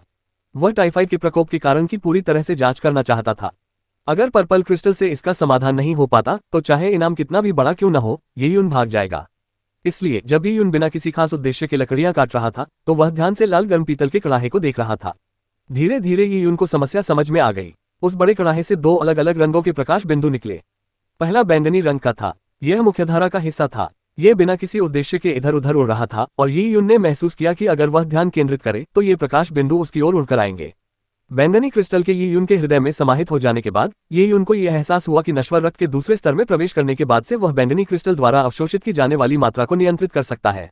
वह चाहे तो ग्रहण करना चाहे या न चाहे, यह उसकी मर्जी पर निर्भर था। दूसरा प्रकाश बिंदु दूसरे रंग का था, बर्फीला नीला। अध्याय 24 पला विष। ये ठंडे नीले प्रकाश के बिंदु एक छोटे से अनुपात में थे, लेकिन इसने ये यून को एक रहस्यमय हड्डियों को जमा देने वाली ठंड का एहसास कराया। ये यून इस सिहरन भरी अनुभूति से भली भांति परिचित था। उसने पहाड़ से उतरते समय शोधन क्षेत्र से गुजरते हुए इसे महसूस किया था। उसे यह घटना स्पष्ट रूप से याद थी, क्योंकि यह शक्ति के क्षेत्र में प्रवेश करने के ठीक बाद की बात थी। ठंडी नीली रोशनी के बिंदु आकाश में भूतों की तरह तैर रहे थे। कभी कभी कड़ाही से एक हल्का सा बिंदु निकलता और हवा में बेतरतीब ढंग से नाचता हुआ किसी एक आदमी के शरीर में प्रवेश कर जाता। जैसे बर्फ के टुकड़े पानी में गिरते हैं, वैसे ही ये प्रकाश बिंदु भी गायब हो जाएंगे। इसके बाद ये यून को वह प्रकाश बिंदु दिखाई नहीं दिया। वह प्रकाश बिंदु उन पुरुषों में से एक के शरीर में समाहित हो गया था। ये यून का दिल जोर से धड़कने लगा। उसे हल्का फुल्का अंदाजा हो गया था कि ठंडी नीली रोशनी के बिंदु ही टाइफाइड बुखार की महामारी का कारण थे। उसने कुछ देर चुपचाप देखा और महसूस किया कि ठंडी नीली रोशनी के बिंदु अचानक निकलकर आदमियों के शरीरों में प्रवेश कर रहे थे। आदमी लकड़ी काटने में व्यस्त थे और उन्हें कुछ भी पता नहीं चला। ये यून को अपने अनुमान पर और भी अधिक भरोसा हो गया था। बैंगनी लाल ऊर्जा लोगों के शरीर में प्रवेश नहीं करेगी। इसके विपरीत वह ली अग्नि जल में ही रहेगी। ऐसा प्रतीत होता है कि निर्जन हड्डियों में ऊर्जा के दो रूप हैं। बैंगनी लाल ऊर्जा व्यक्ति के लिए लाभकारी है, जिससे व्यक्ति का रूपांतरण होता है और वह बाधाओं को पार कर पाता है। वहीं दूसरी ओर ठंडी नीली ऊर्जा एक अदृश्य घातक शक्ति है। हालांकि यह संदिग्ध लग रहा था, लेकिन ऊर्जा जहरीली थी, फिर भी यह असामान्य नहीं थी। पृथ्वी पर कई ऐसी ऊर्जाएं थी जिनमें विषाक्तता थी। इसका एक उदाहरण सूर्य था। ओजोन परत से छिनने के बाद ही सूर्य की रोशनी पृथ्वी को जीवन दे पाती थी। सीधे सूर्य की रोशनी पड़ने से मनुष्य मर जाते। पृथ्वी पर सबसे खतरनाक तत्वों में विषाक्त ऊर्जा होती है, जैसे कि रेडियोधर्मी पोलोनियम। इसने अराफात की जान ले ली, जो अक्सर खबरों में दिखाई देते थे। यदि पोलोनियम का उपयोग हत्या करने के लिए किया जाए तो 1 ग्राम लाखों लोगों को मारने के लिए पर्याप्त होगा। कुछ 100 ग्राम पृथ्वी पर सभी जीवन को नष्ट करने के लिए पर्याप्त है, जो इसे सामान्य विषाक्त पदार्थों की तुलना में कहीं अधिक शक्तिशाली बनाता है। ये यून की राय में नीले प्रकाश के बिंदु ऊर्जा के समान थे और उन्हें विषाक्त कहना शायद सटीक नहीं होगा। हालांकि इतना समझना पर्याप्त था कि उनमें जान लेने की क्षमता थी। पृथ्वी की ही तरह विकिरण के संपर्क में आने से कैंसर, अल्सर और कई तरह की बीमारियां हो सकती हैं। विशाल निर्जन वन में निर्जन हड्डियों के ठंडे विष को अवशोषित करने से टाइफाइड हो सकता है, जिसके परिणामस्वरूप मृत्यु हो सकती है। तो क्या यहाँ रहकर मैं खतरे में नहीं हूँ? ये यून ने सोचा। वह किसी कड़ाही की रखवाली नहीं कर रहा था, वही परमाणु रिएक्टर की रखवाली कर रहा था। ध्यानपूर्वक सोचने पर ऐसी बहुत सी चीजें थी जो पृथ्वी से पूरी तरह से भिन्न थी, लेकिन कुछ समानताएं भी थीं। ऊर्जा के संदर्भ में पृथ्वी पर मौजूद सबसे शक्तिशाली ऊर्जा परमाणु बम बना सकती है या परमाणु ऊर्जा प्रदान कर सकती है। लेकिन इस दुनिया में सबसे शक्तिशाली ऊर्जा का उपयोग सबसे शक्तिशाली विशेषज्ञों को बनाने के लिए किया गया था। ये विशेषज्ञ पहाड़ों को गिरा सकते थे और समुद्रों को उलट सकते थे। हाथ के एक इशारे से ही पूरा शहर तबाह हो सकता था। ऊर्जा के ये दोनों रूप भीषण विनाश का कारण बन सकते हैं। यदि इनका सही ढंग से उपयोग न किया जाए तो ये आम लोगों के लिए विषैले साबित होंगे। सौभाग्य से ये यून के पास वह खजाना था जो इस दुनिया की ऊर्जा का उपयोग कर सकता था, बैंगनी क्रिस्टल। लेकिन क्या बैंगनी क्रिस्टल इस ऊर्जा को संभाल सकता है? प्रश्नवाचक चिन्ह उद्धरण चिन्ह। ये यून ने नीले प्रकाश के बिंदुओं को अवशोषित करने के लिए बैंगनी क्रिस्टल का उपयोग करने की कोशिश की। चूंकि वह नीले प्रकाश के बिंदुओं को देख सकता था, इसलिए उसे बैंगनी क्रिस्टल से उन्हें अवशोषित करने में सक्षम होना चाहिए। जैसे ही ये यून ने नीले प्रकाश के पहले बिंदु को अवशोषित करने की तैयारी की, उसने गहरी सांस ली और सावधानीपूर्वक अपना हाथ आगे बढ़ाया। उसका दिल तेजी से धड़क रहा था, लेकिन अंततः उसने खुद को समझाया कि भले ही बैंगनी क्रिस्टल ऊर्जा के इस रूप को अवशोषित न कर पाए, फिर भी वह एक प्रकाश बिंदु से तुरंत नहीं मरेगा। नीले रंग का प्रकाश बिंदु ये यून के शरीर में प्रवेश कर गया। ये यून ने इसे स्पष्ट रूप से महसूस किया। प्रकाश का वह बिंदु बर्फ की क्रिस्टल की तरह उसकी उंगलियों पर आया और फिर उसके रक्त में समा गया। कितनी ठंड है, ये यून के मन में सबसे पहला ख्याल यही आया। ऐसा लग रहा था मानो सर्दियों में उसके कॉलम में बर्फ का एक बड़ा टुकड़ा ठूस दिया गया हो। यह अजीब बात थी कि उसे ठंड इतनी गहराई से महसूस हो रही थी, लेकिन बाकी लोगों को बिल्कुल भी नहीं। उनके शरीर उसके जितने स्वस्थ नहीं थे, इसलिए उन्हें ठंड को इतनी अच्छी तरह सहन करने की क्षमता नहीं होनी चाहिए थी। ऐसा लगता है कि उनकी प्रतिक्रिया की गति धीमी है और वे कड़ाके की ठंड को महसूस नहीं कर पाते। हालांकि उनका शरीर झूठ नहीं बोलेगा, एक बार जब उन पर पाले का विष लग जाता है तो वे धीरे धीरे अपनी शक्ति खो देते हैं। अगर उन्हें लियान कबीले के उच्च अधिकारियों द्वारा दी गई लाल गोली न मिली होती तो वे अब तक मर चुके होते। ये यून ने अपने शरीर में प्रवेश करने वाले नीले प्रकाश के बिंदु का पता लगाया। अंततः बैंगनी क्रिस्टल द्वारा उसे अवशोषित कर लिया गया और वह ऊर्जा में विलीन हो गया जो ये यून के रक्त में मिल गई। जब ऊर्जा ये यून के शरीर में प्रवाहित हुई तो वह चुभने वाली ठंडक गायब हो गई और ये यून को एक ठंडी ताजगी का एहसास हुआ। ऐसा आरामदायक महसूस हो रहा था मानो वह जलीय झरनों में भीग रहा हो। इससे ये यून की जिज्ञासा और बढ़ गई। बैंगनी क्रिस्टल किस प्रकार का खजाना था? ये तो हर प्रकार की ऊर्जा को अवशोषित कर सकता था, चाहे वह निर्जन हड्डियों से निकलने वाली नीली रोशनी की किरणें हो या युआनची लियान चेनेग्यू द्वारा उस पर इस्तेमाल की गई ऊर्जा। बैंगनी क्रिस्टल इन ऊर्जाओं को शुद्धतम रूप में परिवर्तित करके उसके शरीर को पोषण प्रदान करता था। ये यून इस तथ्य से अनभिज्ञ थी कि विशाल निर्जन वन में अनेक निर्जन हड्डियों में विषैली ऊर्जा समाहित थी। फ्रॉस्ट पाइथन की निर्जन हड्डियों का विष निम्नतम श्रेणी का था। एक निम्न स्तर का निर्जन स्वर्ग स्वामी भी इस विष को आसानी से नष्ट कर सकता था। इसलिए इस स्तर का विष बैंगनी क्रिस्टल के लिए कुछ भी नहीं था। इस पर गहराई से विचार करने के बाद ये यून को एहसास हुआ कि इसका प्रभाव महत्वपूर्ण नहीं था। बैंगनी क्रिस्टल वास्तव में नीले प्रकाश बिंदुओं को अवशोषित कर सकता था, लेकिन अवशोषण की गति बेहद धीमी थी, जो बैंगनी लाल प्रकाश बिंदुओं को अवशोषित करने की तुलना में कहीं अधिक कठिन थी। बच्चे, तुम क्या कर रहे हो? ये यून दोनों प्रकार की ऊर्जाओं के बीच अंतर का ध्यानपूर्वक अध्ययन कर रहा था। तभी उसने एक आदमी को उस पर चिल्लाते हुए सुना। दूसरों की नजर में ये यून बस समय बर्बाद कर रहा था। समूह का फोरमैन बनना चाहने वाले व्यक्तियों में से एक स्वाभाविक रूप से ये यून के आलस्य को बर्दाश्त नहीं कर सकता था। ओह, ये यून ने मुस्कुराते हुए जवाब दिया, माफ कीजिए चाचा जी, ये कुल्हाड़ी बहुत भारी है। उद्धरण चिन्ह। उस आदमी ने मुझे पता था कि तुम कुछ खास नहीं कर पाओगे वाले अंदाज में जवाब दिया। मुझे सच में समझ नहीं आता कि बड़े अधिकारी क्या सोच रहे थे, एक बच्चे को मेरी मेहनत में खलल डालने के लिए भेज दिया। मेरा निकम्मा बच्चा, डांटाओ, तुम्हारी ही उम्र का है। उसकी ताकत तुमसे दुगुनी है। ये यून की उम्र की तो बात ही छोड़िए, लेकिन अपने हम उम्र साथियों के बीच भी अतीत में ये यून का शरीर बेहद पतला और शक्तिहीन था। उस विशाल निर्जन वन में लोग बलवानों की पूजा करते थे। वे बड़े और लंबे कद के, गहरे रंग की खुरदरी त्वचा वाले पुरुषों पर गर्व करते थे। ये यून जैसा सुंदर और चिकनी त्वचा वाला व्यक्ति बीमारियों से ग्रस्त माना जाता था। ऐसा व्यक्ति लोकप्रिय नहीं होता था। मुझे बहुत खेद है चाचा जी, मैंने आपको रोका ही नहीं बल्कि आपके अंडे भी पकड़ लिए। मैं आगे से मेहनत करूंगा। ये यून अभी भी मुस्कुरा रहा था। वह आदमी मेहनत करने में माहिर था, लेकिन उसकी प्रतिक्रिया धीमी थी। उसे ये यून की बात समझ नहीं आई। उसने बस एक हल्की सी आवाज निकाली और बड़बड़ाते हुए काम पर लौट गया। ये यून ने उचित गति से लकड़ियां काटना शुरू किया। परेशानी से बचने के लिए उसने अपनी गति थोड़ी सी बढ़ा दी। उसे एक लकड़ी काटने में 5 मिनट का कठिन परिश्रम लगा, जिसमें 10 बार काटना शामिल था। उसे अपनी प्रतिष्ठा के अनुरूप ही रहना था। उसी समय किसी ने ध्यान नहीं दिया कि कड़ाही में उमड़ रही बैंगनी लाल ऊर्जाएं ये यून की ओर उड़ रही थी। जहां तक ठंडी नीली ऊर्जाओं की बात है, ये यून ने भी यथासंभव उन्हें अवशोषित किया। उसे लगा कि अगर वह नीली ऊर्जाओं को अवशोषित कर ले तो उसके आसपास के लोग ऊर्जा के प्रभाव से नहीं मरेंगे।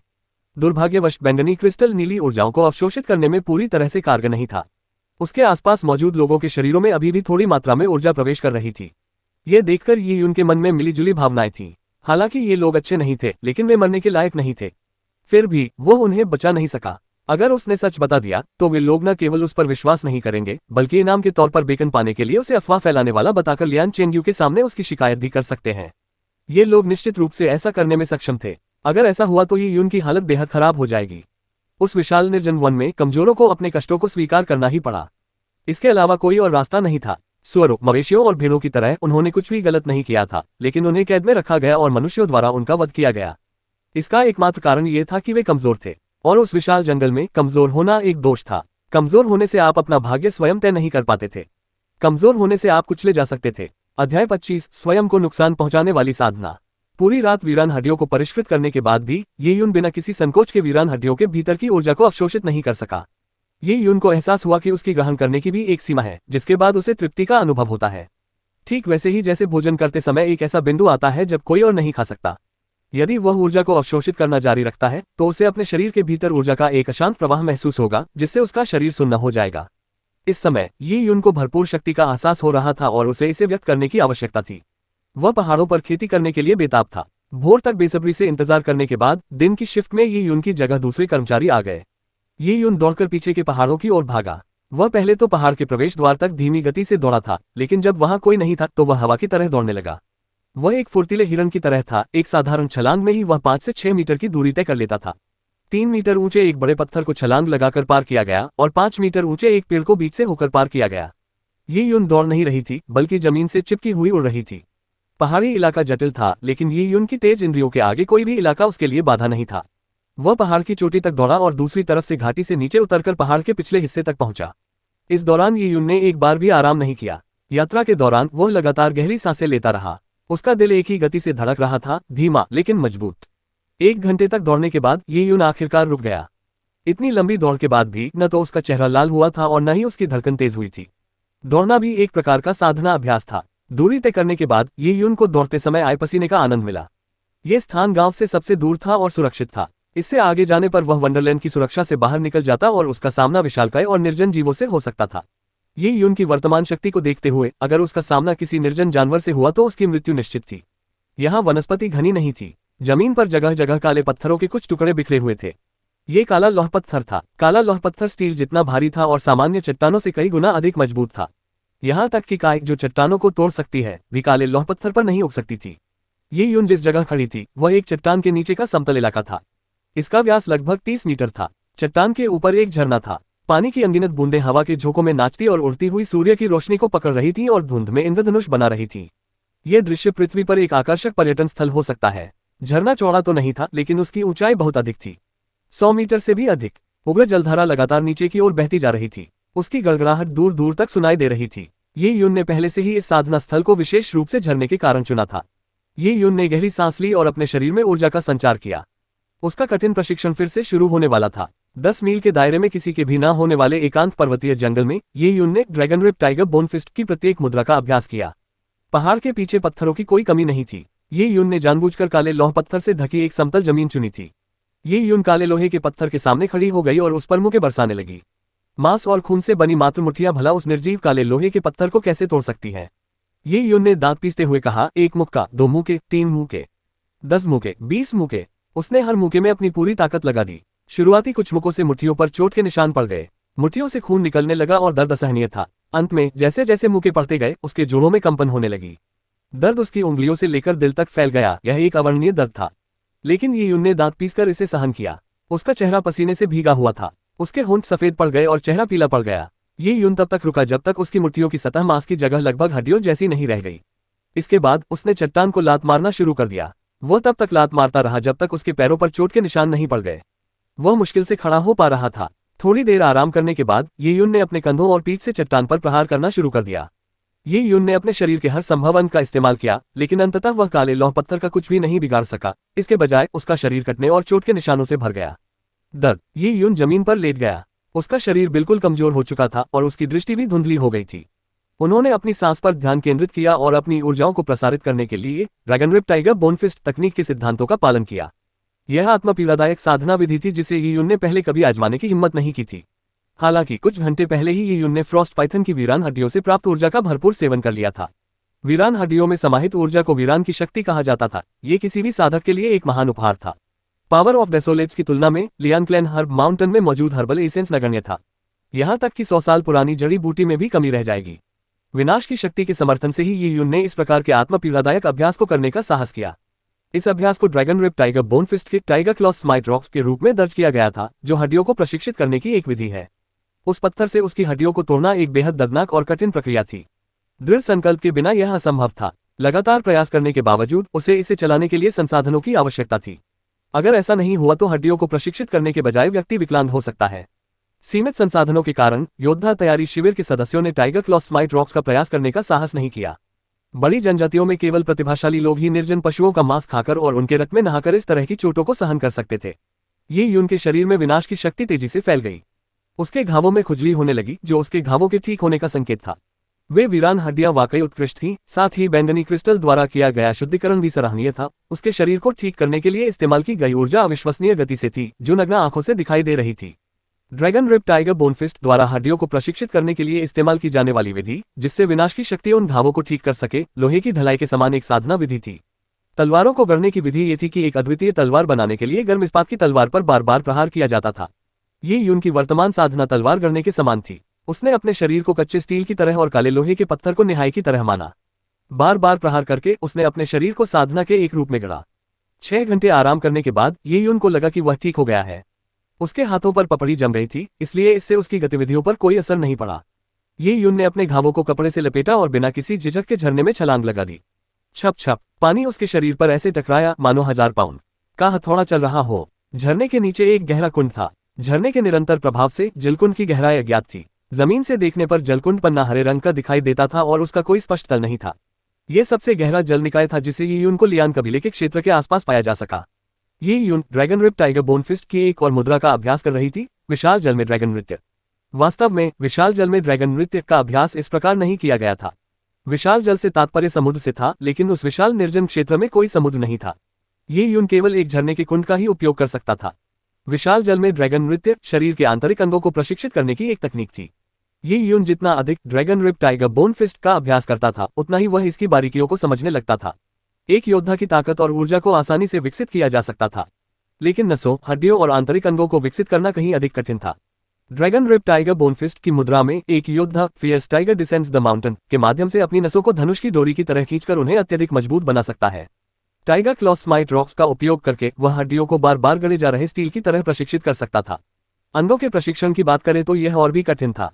अंग टैंडन से अतुलनीय थे, क्योंकि एक योद्धा प्रशिक्षण के लिए अपने अंगों को आसानी से नियंत्रित नहीं कर सकता था। इसलिए ड्रैगन रिप टाइगर बोनफिस्ट के निर्माता ने विशाल जल में ड्रैगन नृत्य की विधि का आविष्कार किया था। विशाल जल में ड्रैगन नृत्य के लिए अभ्यासकर्ता को समुद्र में कूदकर एक ही सांस में 200 मीटर की गहराई तक पहुंचना आवश्यक था। उस गहराई पर दबाव इतना अधिक होता था कि कान के पर्दे और अन्य अंग फट सकते थे। पानी का दबाव व्यक्ति के अंगों पर पड़ेगा। लंबे समय तक ऐसे दबाव में रहने से व्यक्ति के अंग और भी सख्त हो जाएंगे। ये यून ने गहरी सांस ली और एक भारी चट्टान को पकड़कर गहरे पानी में छलांग लगा दी। अध्याय 26 गर्जनापूर्ण। पन्ना हरे रंग का ये गहरा कुंड सतह पर हरा दिखाई देता है, लेकिन इसकी गहराई कल्पनीय थी। ये यून ने पहले भी इसकी गहराई का पता लगाने की कोशिश की थी, लेकिन वह कभी भी तल तक गोता लगाने में सफल नहीं हो पाई थी। लगभग 10 मीटर की गहराई तक पानी में डूबने के बाद उसे अपने कानों में दर्द महसूस हुआ। मनुष्य के कान अत्यंत संवेदनशील होते हैं। गोताखोर को सबसे असहनीय दबाव अपने कानों पर ही महसूस होता है। मार्शल आर्टिस्ट भी इससे अलग नहीं थे। जैसे जैसे व्यक्ति गहराई में जाता है, उसके आंतरिक अंगों पर दबाव पड़ने से पहले ही उसके कान के पर्दे फट सकते हैं। ये यून ने अपने मुंह में हवा भरी। मुंह से दबाव बढ़ाकर वह बाहरी दबाव को संतुलित कर सका, जिससे उसके कान के पर्दों का दर्द कम हो गया। अज्ञात गहराई में गोता लगाने के बाद ये यून को पानी के नीचे कम रोशनी का सामना करना पड़ा। केवल पानी की सतह की ओर देखने पर ही उसे नीचे की ओर आती हुई सुंदर धूप दिखाई देती थी। खतरे से बचने का रास्ता ढूंढने के लिए ये यून चट्टान के करीब ही रही। चट्टान पर अजीबोगरीब पत्थर बिखरे हुए थे। ये पत्थर नीचे की ओर घोर अंधेरे में ले जा रहे थे। यह एक भयानक और अथाह अंधेरा था। सौभाग्यवश ये यून शक्ति के स्तर तक पहुंच चुका था, उसकी सांसें अब काफी देर तक चल सकती थीं। एक सांस में वह लगभग 15 मिनट तक जीवित रह सकता था। पृथ्वी पर पानी के भीतर सांस रोकने का रिकॉर्ड लगभग 13 मिनट था। बेशक उन लोगों ने पेशेवर प्रशिक्षण प्राप्त किया था, और यदि यून और अधिक प्रशिक्षण लेता तो उसका समय और भी लंबा हो सकता था। जैसे जैसे दबाव बढ़ता गया, ये यून को लगा कि उसके फेफड़े सिकुड़ रहे हैं। उसका पेट शरीर के तरल पदार्थों से भर गया था। उसके फेफड़ों को घेरे हुए पसलियों पर अत्यधिक दबाव था। ऐसा लग रहा था मानो कोई विशालकाय भालू उसकी छाती पर पैर रख रहा हो। ये यून को अपनी पसलियों के चटकने की आवाज भी सुनाई दी। अगर उसने अभी अभी हड्डियों को मजबूत करने का प्रशिक्षण पूरा न किया होता तो ये यून की पसलियां निश्चित रूप से टूट जाती। उसके पेट के अंदरूनी हिस्से के दब जाने से ये यून के शरीर पर अत्यधिक दबाव पड़ा, जिससे उसके शरीर के तरल पदार्थ और अंग दब गए। धीरे धीरे ये यून को अपनी सहनशक्ति की सीमा नजदीक आती महसूस होने लगी। गोताखोरी एक खतरनाक खेल था। पानी के दबाव के कारण बेहोश होते ही व्यक्ति की मृत्यु निश्चित थी। शव धीरे धीरे तल में गिरता और पूरी तरह कुचल जाता। पृथ्वी पर गहरे पानी में गोताखोरी के शौकीनों को रस्सियों, गुब्बारों और अन्य जीवन रक्षक उपकरणों जैसी सभी प्रकार की तैयारियां करनी पड़ती थी। ये यून के पास तो स्वाभाविक रूप से ऐसी कोई जानकारी नहीं थी। उसे अपने खुद के आकलन पर ही भरोसा करना पड़ता था। छप छप पानी के शांत गहरे वातावरण में ये यून अपनी धड़कन और यहाँ तक कि अपने रक्त के बहने की आवाज भी सुन सकता था। पहाड़ों में सूरज की रोशनी पहले से ही कम हो रही थी, लेकिन इतनी गहराई में ये कहा जा सकता है कि यून पूरी तरह से अंधेरे से घिरा हुआ था। शांत, अंधेरे और उच्च दबाव वाले वातावरण में ये यून केवल अपने सीने में बैंगनी क्रिस्टल मूल की अनुभूति कर पा रहा था। वह शीतलता उसके रक्त में प्रवाहित हो रही थी। ये शीतलता का एहसास परियों की कहानियों में जीवन के स्रोत जैसा था। हालांकि यह बेहद कमजोर था, फिर भी इससे ये यून के जीवित रहने की गारंटी मिली। इसी के चलते ये यून इतनी कठिन परिस्थितियों में भी होश में रह सकी। ये स्थिति उसे पृथ्वी पर गुफा के ढहने की घटना से मिलती जुलती थी। धरती के नीचे फंसा हुआ बैंगनी क्रिस्टल उस शांत और अंधेरे वातावरण में उसके साथ था। ये यून को भी ऐसा ही महसूस होता था कि बैंगनी क्रिस्टल उसके जीवन का आखिरी सहारा है। जब अत्यधिक जलदाब से उसके अंगों को नुकसान पहुंचता था तो बैंगनी क्रिस्टल चुपचाप उनकी मरम्मत कर देता था। इससे वह न केवल अत्यधिक जलदाब का अनुभव कर पाता था, बल्कि कम से कम समय में ठीक भी हो जाता था। ये यून पानी के अंदर समय का बोध खो बैठा। वह अपनी ऊर्जाओं को प्रवाहित करते हुए Dragon rib tiger bone Fist के सिद्धांतों का पालन करता रहा। जब उसे लगा कि उसकी सांस लगभग खत्म हो चुकी है तो वह ऊपर की ओर तैरने लगा। गहरे समुद्र में गोता लगाने वालों के पास आमतौर पर ज्यादा ऊर्जा या हवा नहीं होती। ऊपर की ओर तैरने में बहुत ऊर्जा खर्च होती है, इसलिए पृथ्वी पर ज्यादातर लोग अपने शरीर को ऊपर की ओर धकेलने के लिए गुब्बारे जैसे उपकरणों का इस्तेमाल करते हैं, लेकिन ये यून को खुद पर ही निर्भर रहना पड़ता था। ये निस्संदेह ये यून के दिल और फेफड़ों के लिए एक बड़ी परीक्षा थी। इतने अधिक दबाव में सांस लेने और दिल की धड़कन पर 100 गुना अधिक तनाव पड़ रहा था। ये यून ने अपनी सांस रोक ली और अपनी इच्छाशक्ति और बैंगनी क्रिस्टल द्वारा प्रदान की गई जीवन रेखा के बल पर वह धीरे धीरे मीटर दर मीटर ऊपर की ओर तैरने लगा। छप जैसे ही ये यून का सिर पानी से बाहर निकला, उसने गहरी सांसें ली। उसका चेहरा पीला पड़ गया था। उसके होंठ सफेद थे और पुतलियां सिकुड़ी हुई थीं। 20 मिनट से अधिक समय तक 100 मीटर से अधिक की गहराई में गोता लगाने के बाद ये उनको विश्वास नहीं हो रहा था कि उसने ये सब एक चट्टान के अलावा किसी भी उपकरण के बिना कर दिखाया। पहली बार विशाल जल में ड्रैगन नृत्य करने के अपने प्रदर्शन की सटीकता पर वह आश्चर्यचकित था। ये यून तैरकर किनारे की ओर बढ़ा। उसके बाल पानी से भीगे हुए थे। कुछ गहरी सांसें लेने के बाद उसे गहराई से एहसास हुआ कि उसका शरीर अब पहले जैसा नहीं रहा। वीरान शक्ति की ऊर्जा पूरी तरह से पच चुकी थी। डुबकी लगाने से पहले ये यून ऊर्जा से भरपूर महसूस कर रहा था, लेकिन साधना के इस दौर के बाद उसे अत्यधिक भूख लग रही थी। ऐसा लग रहा था मानो उसने 3 दिनों से कुछ खाया ही न हो। ये था Dragon rib tiger bone Fist का प्रभाव। Dragon rib tiger bone Fist और वीरान हड्डियों से प्राप्त वीरान शक्ति के संयोजन ने ये यून की ताकत में जबरदस्त वृद्धि कर दी थी। सच में बहुत अच्छा लग रहा है। ये यून ने खुशी से चिल्लाए बिना नहीं रह सकी। काका का इस लंबी चीख के बीच ये यून के जोड़ों से चटकने की आवाजें आने लगीं। हालांकि वे तेज नहीं थीं, लेकिन बेहद स्पष्ट थीं, जैसे स्टील की गोलियों को हिलाने की आवाज। गरजता हुआ क्षेत्र, यह नश्वर रक्त का तीसरा क्षेत्र होना चाहिए। गरजता हुआ। ये यून प्रसन्न हुआ। पर्याप्त प्रशिक्षण के बाद नश्वर रक्त के 5 स्तर स्वाभाविक अंतिम बिंदु होते हैं। बिना किसी बाधा के जब तक कोई कड़ी मेहनत करता है और पर्याप्त ऊर्जा प्राप्त करता है, कोई भी नश्वर रक्त के 5वें स्तर तक पहुंच सकता है। हालांकि कोई भी मॉर्टल ब्लड के 5वें स्तर तक पहुंच सकता था, लेकिन ऐसा करने की गति में बहुत बड़ा अंतर था। एक प्रतिभाशाली व्यक्ति न केवल तेजी से प्रगति करेगा, बल्कि उसकी बुनियादी समझ भी मजबूत होगी, जिससे वह आम लोगों की तुलना में कहीं अधिक मजबूत होगा। कम प्रतिभा वाले लोगों के लिए मॉर्टल ब्लड के स्तरों में 3 से 5 साल तक फंसे रहना कोई असामान्य बात नहीं थी। ये यून जानता था कि उसमें प्रतिभा की कमी है।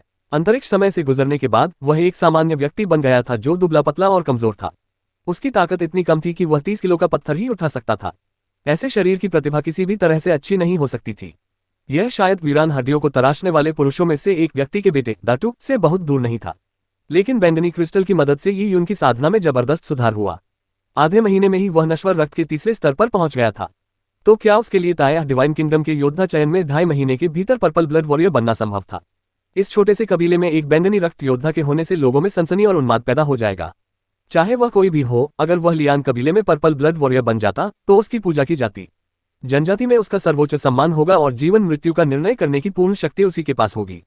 ये यून ने समय देखा। साधना के इस दौर के बाद दोपहर ढल चुकी थी। उसने सुबह से साधना की थी। ये यून एक बार फिर सोया नहीं था। नश्वर रक्त के तीसरे स्तर के प्रचंड क्षेत्र में प्रवेश करने के बाद ये यून को जरा भी नींद नहीं आ रही थी। उन्होंने dragon rib tiger bone fist विधि से 2 घंटे ध्यान किया और उन्हें ऐसा महसूस हुआ जैसे वे 8 घंटे तक गहरी नींद सोए हों और वे ऊर्जा से भरपूर थे। अब वीरान हड्डियों को परिष्कृत करने का समय आ गया है। मैंने पूरा दिन साधना की है। मुझे बहुत भूख लगी है। ये यून ने एक दिन से कुछ नहीं खाया था। पहले उसे वीरान हड्डियों से ऊर्जा मिल रही थी, इसलिए पेट भूखा होने के बावजूद उसका शरीर बिना किसी परेशानी के उसे ऊर्जा प्रदान कर रहा था।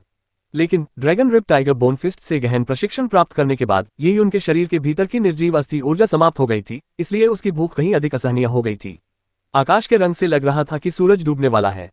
ये यून गांव लौट आए। अनाज सुखाने के मैदान में कड़ाही तेजी से जल रही थी और अब बारी बदलने का समय आ गया था। ये यून को लौटते देख दाटाओ के पिता ने लकड़ियों के ढेर की ओर इशारा करते हुए सीधे कहा, ये लकड़ियां, इन्हें काट दो। तुमने कल रात कुछ नहीं किया। यहाँ निकम्मे लोगों को काम पर नहीं रखा जाता। अगर तुम इसे पूरा नहीं कर पाए तो आज तुम्हें दलिया नहीं मिलेगा। ये सुनकर ये यून अवाक रह गया। ऐसा नहीं था कि उसने कल दलिया खाया हो। सभी लोग बिना सोचे समझे लड़ाई में कूद पड़े थे। ये यून को जितने चावल के दाने मिले थे उन्हें उंगलियों पर गिना जा सकता था।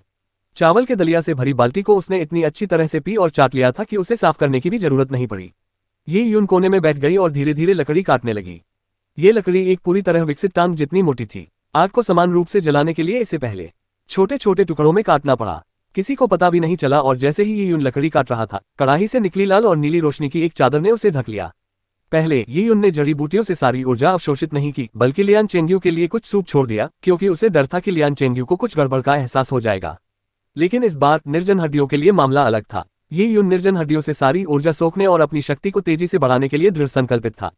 तब तक उसे लियान चेंग्यू से डरने की कोई जरूरत नहीं रहेगी। ये यून को लियान चेंग्यू पर थोड़ी दया आई। उसने मन ही मन कहा, युवा स्वामी लियान, मुझे खेद है। अगर मैं बैंगनी रक्त स्तर तक नहीं पहुंच पाया तो ये बहुत बुरा होगा। मेरे लिए इन निर्जन हड्डियों के ढेर को पूरी तरह से नष्ट कर देना, कुछ भी शेष न छोड़ना, इसके लिए मैं केवल क्षमा ही मांग सकता हूं। अगर किस्मत से मैं वीरान हड्डियों को पूरी तरह से सोखने से पहले पर्पल ब्लड स्तर तक पहुंच जाऊं तो मैं इसे पूरी तरह से चूसना जारी रखूंगा। आखिरकार पर्पल ब्लड स्तर मार्शल आर्ट के रास्ते का सिर्फ पहला कदम है। अभी तो लंबा रास्ता तय करना है, तो कृपया अंत तक एक अच्छे इंसान बने रहना। मैं तुम्हें हमेशा याद रखूंगा। ये यून ने अपनी बात पूरी करने के बाद वीरान हड्डियों की ऊर्जा को अवशोषित करना शुरू कर दिया। शरीर में ऊर्जा की गंभीर कमी होने के बावजूद बिना किसी प्रतिबंध के डेसोलेट्स की शक्ति को अवशोषित कर पाना एक बेहद सुखद अनुभूति थी। ऊर्जा की कमी और भूख, हालांकि ये 2 अलग अलग भावनाएं थीं, लेकिन इनमें बहुत कुछ समानता थी। अत्यधिक भूख की स्थिति में स्वादिष्ट व्यंजनों से भरपूर भव्य भोजन करने से बढ़कर और क्या आनंद हो सकता है। ये यून ने लियान चेंग्यू के साथ कोई औपचारिकता नहीं बरती। वह जानता था कि निर्जन हड्डियों की ऊर्जा इतनी विशाल थी कि उसे पूरी तरह से आत्मसात करने में उसे कुछ समय लगेगा। आखिरकार लियान चेंग्यू की निर्जन हड्डियों को अभिरिक्त करने की आदिम विधि से अधिक निर्जन हड्डियों के सार की एक छोटी सी मात्रा ही शुद्ध की जा सकती थी। सार की यही थोड़ी सी मात्रा लियान चेंग्यू के लिए बैंगनी रक्त क्षेत्र में प्रवेश करने के लिए पर्याप्त थी। हालांकि ये यून बैंगनी क्रिस्टल का उपयोग करके वीरान हड्डी की ऊर्जा को पूरी तरह और उच्च दक्षता के साथ अवशोषित कर सकता था। साथ ही ये यून का साधना स्तर अभी भी निम्न स्तर का था, केवल गर्जनाशील अवस्था में। यदि साधना की गति और तेज हो जाती तो ये यून स्वयं भी भयभीत हो सकता था। अध्याय 27 बीमार। अध्याय 27 बीमार। ये यून रात में निर्जन हड्डी की ऊर्जा को अवशोषित करके अपनी ऊर्जा का भंडार भर लेता था। दिन में वह योद्धा तैयारी शिविर के अभ्यास पर नजर रखता था और चुपके से याओ युआन द्वारा दिए जा रहे Dragon rib tiger bone Fist के उपदेशों को सुनता था। योद्धा प्रशिक्षण शिविर कोई प्रतिबंधित क्षेत्र नहीं था। लोगों का आना जाना आम बात थी। जब तक ये यून सावधान रहता तब तक उसकी पहचान नहीं हो पाती। कौशल सीखने के बाद ये यून साधना करने के लिए पीछे के पहाड़ पर जाता था। वह वीरान हड्डियों से ऊर्जा ग्रहण करता और उसे अपने शरीर में समाहित करता था। साधना की यह लय एकदम सही थी। कुछ ही दिनों में ये यून की गर्जनाशील क्षमता और भी मजबूत होती चली गई। वह 25 मिनट तक पानी के अंदर रह सकता था, लगभग उतना ही समय जितना एक डॉल्फिन रह सकती है। ताया दिव्य राज्य के योद्धाओं के चयन से लगभग 1 महीने पहले ये यून के साथ हड्डियों को परिष्कृत कर रहा एक व्यक्ति बीमार पड़ गया। हालांकि ये यून ने जहरीली नीली रोशनी की ऊर्जा को काफी हद तक अवशोषित कर लिया था, फिर भी कुछ प्रकाश बिंदु दूसरों के शरीर में प्रवेश कर गए, जिससे उन्हें तथाकथित टाइफाइड हो गया। पहले व्यक्ति के बीमार पड़ने के बाद ये यून भी बीमार पड़ गया और उसकी बीमारी बेहद गंभीर थी। ये यून अब निर्जीव हड्डियों को परिष्कृत नहीं कर सकता था। जियांग शियाओरू के अनुसार उसे दस्त हो रहे थे, चेहरा पीला पड़ गया था और वह बेहद कमजोर था। चूंकि वह बिस्तर पर पड़ा था, इसलिए जियांग शियाओरू को उसकी ओर से छुट्टी लेनी पड़ी। झाओ तेजू ने जियांग शियाओरू के वर्णन को पूरा सुनने के लिए कान लगाए। उसे दूसरों की परेशानी देखकर खुशी का एहसास हुआ और वह मुस्कुरा उठा। अरे बाप रे, दस्त, चेहरा पीला पड़ गया, बेहद कमजोर, छी छी छी, वह कितना तगड़ा था, इस बार बिस्तर पर कैसे पड़ा है। झाओ तेजू ने यह बात एक विचित्र लहजे में कही। जियांग शियाओरू का चेहरा गुस्से से लाल हो गया, लेकिन असल में वह सिर्फ दिखावा कर रही थी। वह जानती थी कि यून बिल्कुल ठीक है और बीमारी का नाटक कर रही है। तुम्हारा भाई तो वैसे भी कमजोर था, अगर वो मर भी जाता तो कोई बड़ी बात नहीं होती, लेकिन युवा स्वामी लियान का दिल तो वाकई बहुत अच्छा है और उन्होंने मुझे ये गोलियां दे दी। झाओ तेजू ने अनिच्छा से अपनी कमर से एक लाल गोली निकालते हुए कहा। झाओ तेजू का ये यून को गोली देने का कोई इरादा नहीं था। वह तो केवल ये यून की मृत्यु की कामना कर सकता था, लेकिन उसे यह समझ नहीं आ रहा था कि लियान चेंग्यू ये यून के बारे में इतनी अच्छी राय क्यों रखता था और उसने विशेष रूप से उसे गोली ये यून को देने के लिए क्यों दी। उसका मकसद ये सुनिश्चित करना था कि ये यून गोली खा ले। क्या युवा स्वामी लियान सचमुच उस छोटे बदमाश के बारे में इतना अच्छा सोचते थे? ये सोचकर झाओ तेजू परेशान हो गई। युवा स्वामी लियान कितने अच्छे इंसान हैं। युवा स्वामी लियान बहुत दयालु हैं। इस समय जब वीरान हड्डियों को शुद्ध करने वाले पुरुष एक के बाद एक बीमार पड़ने लगे, तो बहुत से लोग एक गोली प्राप्त करने के लिए एकत्रित हो गए। झाओ तेजू को मृतकों को जीवित करने वाली पौराणिक गोली निकालकर ये यून को देते हुए देखकर लोग लियान चेंग्यू की प्रशंसा करने लगे। इन लोगों ने पहले सोचा था कि लियान चेंग्यू उनकी अनदेखी करेगा, लेकिन ये देखकर कि यून जैसा निकम्मा लड़का भी गोली ले सकता है, उन्होंने सोचा कि उनके घर का ताकतवर आदमी भी गोली ले लेगा। विशेष रूप से झाओ तेजू के दूसरे हाथ में पकड़ा हुआ फूला हुआ थैला ऐसा लग रहा था मानो उसमें बेकन भरा हो। ये लोग और भी उत्तेजित हो गए। स्थिति ने भीड़ को लगभग बेकाबू उन्माद में डाल दिया था। झाओ स्वामी, मेरे घर का नौकर भी बीमार पड़ गया है। प्रभु झाओ, मेरे बच्चे के पिता गंभीर रूप से बीमार हैं। उन्हें 3 दिनों से उल्टी हो रही है। झाओ तेजू के चारों ओर एक भीड़ जमा हो गई, इस उम्मीद में कि उन्हें एक गोली और कुछ बेकन मिल जाएगा। उनकी आंखों में आशा भरी हुई थी। वे लगभग झाओ तेजू के सामने घुटने टेकने ही वाले थे। झाओ तेजू खुश था क्योंकि उसे लोगों की भीड़ से प्रशंसा पाना अच्छा लगता था। उसे लगा कि युवा स्वामी लियान बहुत ही नर्म दिल हैं। इन गरीब आम लोगों को इतनी कीमती गोलियां और बेकन देना सरासर फिजूल खर्ची थी। झाओ तेजू पहले चुपके से गोली खाना चाहता था, लेकिन लियान चेंग्यू ने उसे पहले ही चेतावनी दे दी थी, इसलिए उसे यह विचार छोड़ना पड़ा। बंदर ये यून को गोली खुद पहुंचाने की बात से झाओ तेजू बेहद परेशान था। इतना हंगामा मत करो, अगर तुम सच में बीमार हो तो तुम्हारे लिए कुछ न कुछ जरूर होगा। झाओ तेजू ने कपड़े का थैला खोला और लोगों की संख्या गिनने के बाद गोलियां और बेकन बांट दिए। जिन लोगों को गोली और बेकन मिला, उन सभी ने बार बार धन्यवाद देते हुए कहा, हे भगवान झाओ, आपका धन्यवाद। हे भगवान झाओ, आपका धन्यवाद।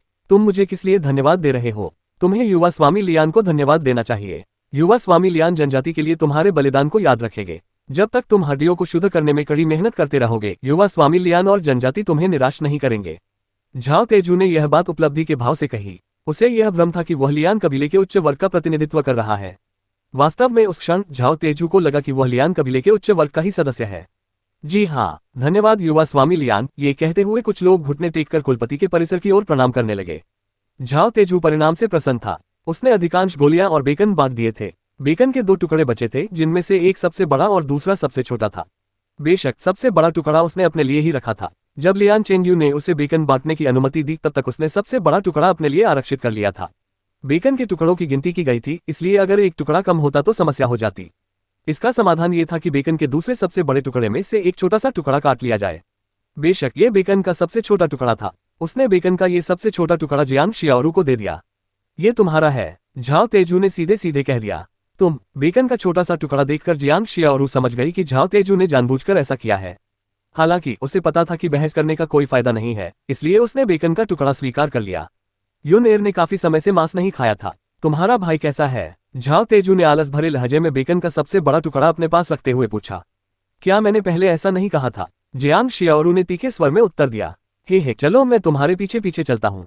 मैं क्या करूं, मेरा दिल अच्छा है और मुझे नागरिकों की परवाह है, झाओ तेजू ने अपने और आम लोगों के बीच एक विभाजक बनाते हुए कहा। नागरिक शब्द कानों को बेहद चुभता था। ये यून से मिलने की उसकी इच्छा का एक कारण लियान चेंग्यू का निर्देश था, या यूं कहें कि उसे इससे कोई खास मतलब नहीं था। झाओ तेजू को समझ नहीं आ रहा था कि लियान चेंग्यू उस नन्हे बंदर की इतनी परवाह क्यों कर रहा है। दरअसल लियान चेंग्यू ने ये बात झाओ तेजू से बस यूं ही कह दी थी, उसने इसे दिल पर नहीं लिया था। उसकी आकांक्षाएं आसमान से भी ऊंची थीं, वो सबसे ऊपर राज करने वाला बनना चाहता था और असीम धन दौलत का आनंद लेना चाहता था। भला उसे यी यून जैसे मामूली किरदार की परवाह क्यों होती? उसे बस ये जानने की उत्सुकता थी कि इतने समय तक यी यून की मृत्यु क्यों नहीं हुई। पहली बार जड़ी बूटी तोड़ते समय वह एक चट्टान से गिर गया था, यहाँ तक कि दब जाने के बाद भी वह खुद को बाहर निकालने में सक्षम था। दूसरी बार ऐसा तब हुआ जब उसने चुपके से यी यून के शरीर में घातक युआंची संचारित कर दी थी, लेकिन फिर भी यी यून की मृत्यु नहीं हुई। लियान चेंगयू ये जानना चाहता था कि वीरान हड्डियों के शोधन के साथ वीरान हड्डियों के पाले के जहर और रक्त पतला करने वाली गोलियों की विषाक्तता के साथ क्या यी यून अभी भी इससे बच पाएगा। लियान चेंगयू के लिए यी यून एक तिलचट्टे के समान था। यद्यपि तिलचट्टा छोटा और कमजोर होता है, फिर भी उसमें असाधारण जीवन शक्ति होती है। अपने अंगों के फट जाने और हिलने डुलने की क्षमता खो देने के बाद भी तिलचट्टा बिना भोजन और पानी के 1-2 दिन तक जीवित रह सकता है। यी यून भी कुछ ऐसा ही था। हालांकि वह बहुत कमजोर था, फिर भी वह कई बार मौत के मुंह से बच चुका था। पेंग, आंगन का दरवाजा लात मारकर खोला गया। जियांग शियाओरू ने तीखी और गुस्से भरी आवाज में पूछा, तुम क्या कर रहे हो? हाँ, अपने भाई को देखकर मजा आ गया। झाओ तेजू इतराते हुए अंदर आया और उसने यी यून को बिस्तर पर लेटे हुए देखा। यी यून का चेहरा पसीने से तर था, उसके बाल गीले थे और माथे से चिपके हुए थे। वहां एक बर्तन रखा था जिसमें उल्टी जैसा कुछ दिख रहा था और उससे दुर्गंध आ रही थी। धिक्कार है, ये तो जहरीली है। झाओ तेजू ने अपनी नाक पकड़ी और खून पतला करने वाली गोली यी यून को देते हुए कहा, पता नहीं तुम्हारी किस्मत कितनी खराब है कि तुम्हें युवा स्वामी लियान से विशेष सुविधा मिल रही है। तुम तो भिखारियों के भी बदतर दिख रहे हो। तुम्हें देखकर मुझे उल्टी आने लगती है। जल्दी से ये गोली खा लो। यी यून ने भावहीन चेहरे के साथ अपने कंबल पर पड़ी खून पतला करने वाली गोली उठाई। जियांग शियाओरू पानी का कटोरा लेकर तेजी से आगे बढ़ी। जब यी यून ने रक्त पतला करने वाली गोली को हाथ में लिया तो वह गोली के ऊर्जावान गुणों को महसूस कर सका। इसमें ऊर्जा की मात्रा बहुत कम थी। इसमें कोई मूल्यवान जड़ी बूटी नहीं थी, बल्कि एक अत्यंत विषैला पदार्थ था। एक अच्छी गोली में ऊर्जा समाहित होती है। गोली का औषधीय सार शरीर में फैल जाता है जब कोई व्यक्ति इसका सेवन करता है। ये स्वाभाविक रूप से चोटों को ठीक करता है, जिससे व्यक्ति को नया जीवन मिलता है। लेकिन ब्लड थिनिंग पिल जैसी खराब गोली में लगभग कोई ऊर्जा नहीं होती थी। ये जहरीले पदार्थ का उपयोग व्यक्ति की क्षमता को बढ़ाने के लिए करती थी, परिणामों की परवाह किए बिना। इसलिए हालांकि इस गोली को खाने के बाद कोई व्यक्ति जल्दी ठीक हो सकता है, लेकिन इससे उस व्यक्ति की उम्र काफी कम हो जाएगी। एक ऐसी गोली जो फायदे से ज्यादा नुकसान पहुंचाती थी, उसे यी यून ने जाहिर तौर पर नहीं खाया।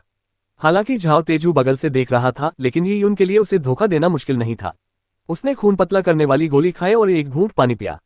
ऐसा लग रहा था कि उसने बहुत सारा पानी पी लिया है, लेकिन जब कटोरा हटाया गया तो यी यून ने सारा पानी वापस कटोरे में थूक दिया था। इसके बाद यी यून को ऐसा लग रहा था मानो उसे निगलने में बहुत मेहनत करनी पड़ रही हो, लेकिन उसके मुंह में पानी नहीं था, इसलिए स्वाभाविक रूप से उसने वास्तव में कुछ भी नहीं निगला। इसके तुरंत बाद यी यून अपने शरीर की कमजोरी का नाटक करता था, यह जताने के लिए कि उसे पानी पीने में भी कठिनाई हो रही है, और वह जोर जोर से खांसता था। जियांग शियाओरू एक कपड़ा लेकर आए और यी यून का मुंह पोंछने लगी। मुंह पोंछते समय यी यून ने खून पतला करने वाली गोली को बिना किसी निशान के थूक दिया। गोली कपड़े पर ही रह गई। कपड़े को इस तरह से समेटने के बाद कुछ भी दिखाई नहीं दे रहा था। झाओ तेजू में घोर उपेक्षा और अधीरता थी, इसलिए वह यी यून के नाटक को समझ नहीं पाया। अगर लियान चेंगयू भी आता तो शायद वह यी यून को गोली थूकते हुए नहीं देख पाता। आखिरकार यी यून देखने में 12 साल के बच्चे जैसा लगता था। भला कौन सोच सकता था कि वह ऐसे काम कर सकता है। खुद को भाग्यशाली समझो। इस गोली को खाने के बाद न सिर्फ तुम्हारी जान बचेगी, बल्कि तुम में ऊर्जा भी बढ़ेगी। बीमार और कमजोर दिखने से तो बेहतर है। इतना कहकर झाओ तेजू वहां से चली गई। झाओ तेजू के जाने के बाद यी यून ने कपड़े में लिपटी रक्त पतला करने वाली गोली को आंखों में चमक के साथ गौर से देखा। ये लियान चेंगयू कितना क्रूर है। उस निर्जीव हड्डियों के समूह को शुद्ध करने के लिए वह कई लोगों को मारने के लिए तैयार था। यह विचित्र दुनिया पृथ्वी से बिल्कुल अलग थी। पृथ्वी पर ऐसे उदाहरण हो सकते हैं जहां एक बच्चा झगड़े के बाद दूसरे बच्चे को चाकू मारकर जान से मार डालने के लिए स्कूल ले आता है। इस तरह की घटनाएं दुर्लभ होती हैं और केवल टेंसेंट जैसे समाचार चैनलों पर ही दिखाई देती हैं। लेकिन सत्ता प्रधान इस विचित्र दुनिया में ऐसे मामले जहां कुछ शब्दों के कारण किसी की जान जा सकती है, क्या इसे अभी भी मामला कहा जा सकता है? पृथ्वी पर कानून के शांतिपूर्ण शासन के कारण हत्या करना एक बहुत बड़ी बात थी, लेकिन यहाँ हत्या करना मवेशियों को मारने जितना ही आम था। दरअसल कई बार किसी को मारने के लिए किसी कारण की आवश्यकता नहीं होती थी, बस किसी का ठीक न दिखना ही काफी कारण होता था। अध्याय 28 दिखावा करना। रक्त पतला करने वाली गोली दिए जाने के बाद टाइफाइड से पीड़ित सभी पुरुष अगले दिन तक ठीक हो गए। अमृत और बेकन प्राप्त करने के बाद वे स्वाभाविक रूप से बेहद आभारी थे और उन्होंने उन वीरान हड्डियों को परिष्कृत करने के लिए और भी अधिक मेहनत की। बेशक यी यून भी उनमें से एक था। उसका ठीक होना सबसे तेज था क्योंकि उसे बस अपने चेहरे पर छिड़के हुए नकली पसीने के पानी को पोंछना था। इसलिए यी यून अगली सुबह पूरी ऊर्जा से परिपूर्ण होकर अनाज सुखाने के मैदान की ओर चल पड़ा। इस बीमारी के बाद यी यून और उसके साथियों ने रात्रि शिफ्ट से दिन की शिफ्ट में काम करना शुरू कर दिया। ये यी यून की इच्छा के अनुरूप था क्योंकि वह याओ युआन की Dragon rib tiger bone Fist तकनीक से अब और कुछ नहीं सीख सकता था। याओ युआन बाकी आसन सिखाने की योजना नहीं बना रहा था, लेकिन शुरुआती कुछ आसन ही यी यून को कुछ समय के लिए व्यस्त रखने के लिए काफी थे। दिन में वीरान पड़ी हड्डियों को तराशना और रात में पीछे के पहाड़ों में अभ्यास करना इसे और अधिक गुप्त बना देता था। बच्चे यून, क्या तुम्हारी तबीयत अब ठीक है? पड़ोस वाली आंटी ने पूछा। उन्होंने ये यून को सड़क पर उछलते कूदते देखा था, मानो उसमें बहुत ज्यादा ऊर्जा भरी हो। वांग आंटी, मैं बिल्कुल ठीक हूँ। यंग मास्टर लियान की औषधि का शुक्रिया। यंग मास्टर लियान बहुत अच्छे इंसान है, ये यून ने कृतज्ञता भरे भाव से मुस्कुराते हुए कहा। सड़क पर चलते हुए उसने दूसरों को रक्त पतला करने वाली गोली की प्रभावशीलता के बारे में बताया। वाह वाह, आंटी वांग ने ये यून की ऊर्जा देखकर कहा। उन्हें पता था कि वह पूरी तरह से ठीक हो गया है। ये यून जैसे वयस्क के लिए सड़क पर उछलते कूदते चलना काफी अजीब था, लेकिन आखिरकार वह दूसरों की नजरों में 12 साल का बच्चा ही था। 12 साल की उम्र बच्चों के लिए सबसे चंचल उम्र होती है। ये यून पर लियान चेंगयू की नजर इसलिए पड़ी क्योंकि लियान चेंगयू को लगा कि वह एक बच्चे की तरह नहीं बल्कि बहुत परिपक्व है। 12 साल के बच्चे को 12 साल के बच्चे जैसा व्यवहार करना ही चाहिए। अगर वह कभी कभार वैसा ही व्यवहार करता तो लोगों को ये तसल्ली रहती कि सब कुछ सामान्य है। मेरे परिवार का आदमी वो हड्डी का सूप बनाना चाहता था, लेकिन अफसोस वो बना नहीं पाया। बेटा यून, तुम तो सच में बहुत भाग्यशाली हो, आंटी वांग ने ईर्ष्या से कहा। हाँ आंटी वांग, मुझे जो बेकन मिला था उसमें से अभी भी थोड़ा बचा है। मैं आपको आज रात एक टुकड़ा दे दूंगा, ये यून ने लापरवाही से कहा। उसे बेकन के उस टुकड़े की कोई परवाह नहीं थी जिस पर इन सभी गरीब आम लोगों की नजर थी। दरअसल ये यून ने बेकन का एक छोटा टुकड़ा काटकर कुत्ते को खिलाया था। जाहिर है वो कुत्ता ये यून के परिवार का नहीं था, क्योंकि एक गरीब परिवार के पास कुत्ता पालने के साधन नहीं होते। अगर होते भी तो अब तक उसे मारकर खा लिया गया होता।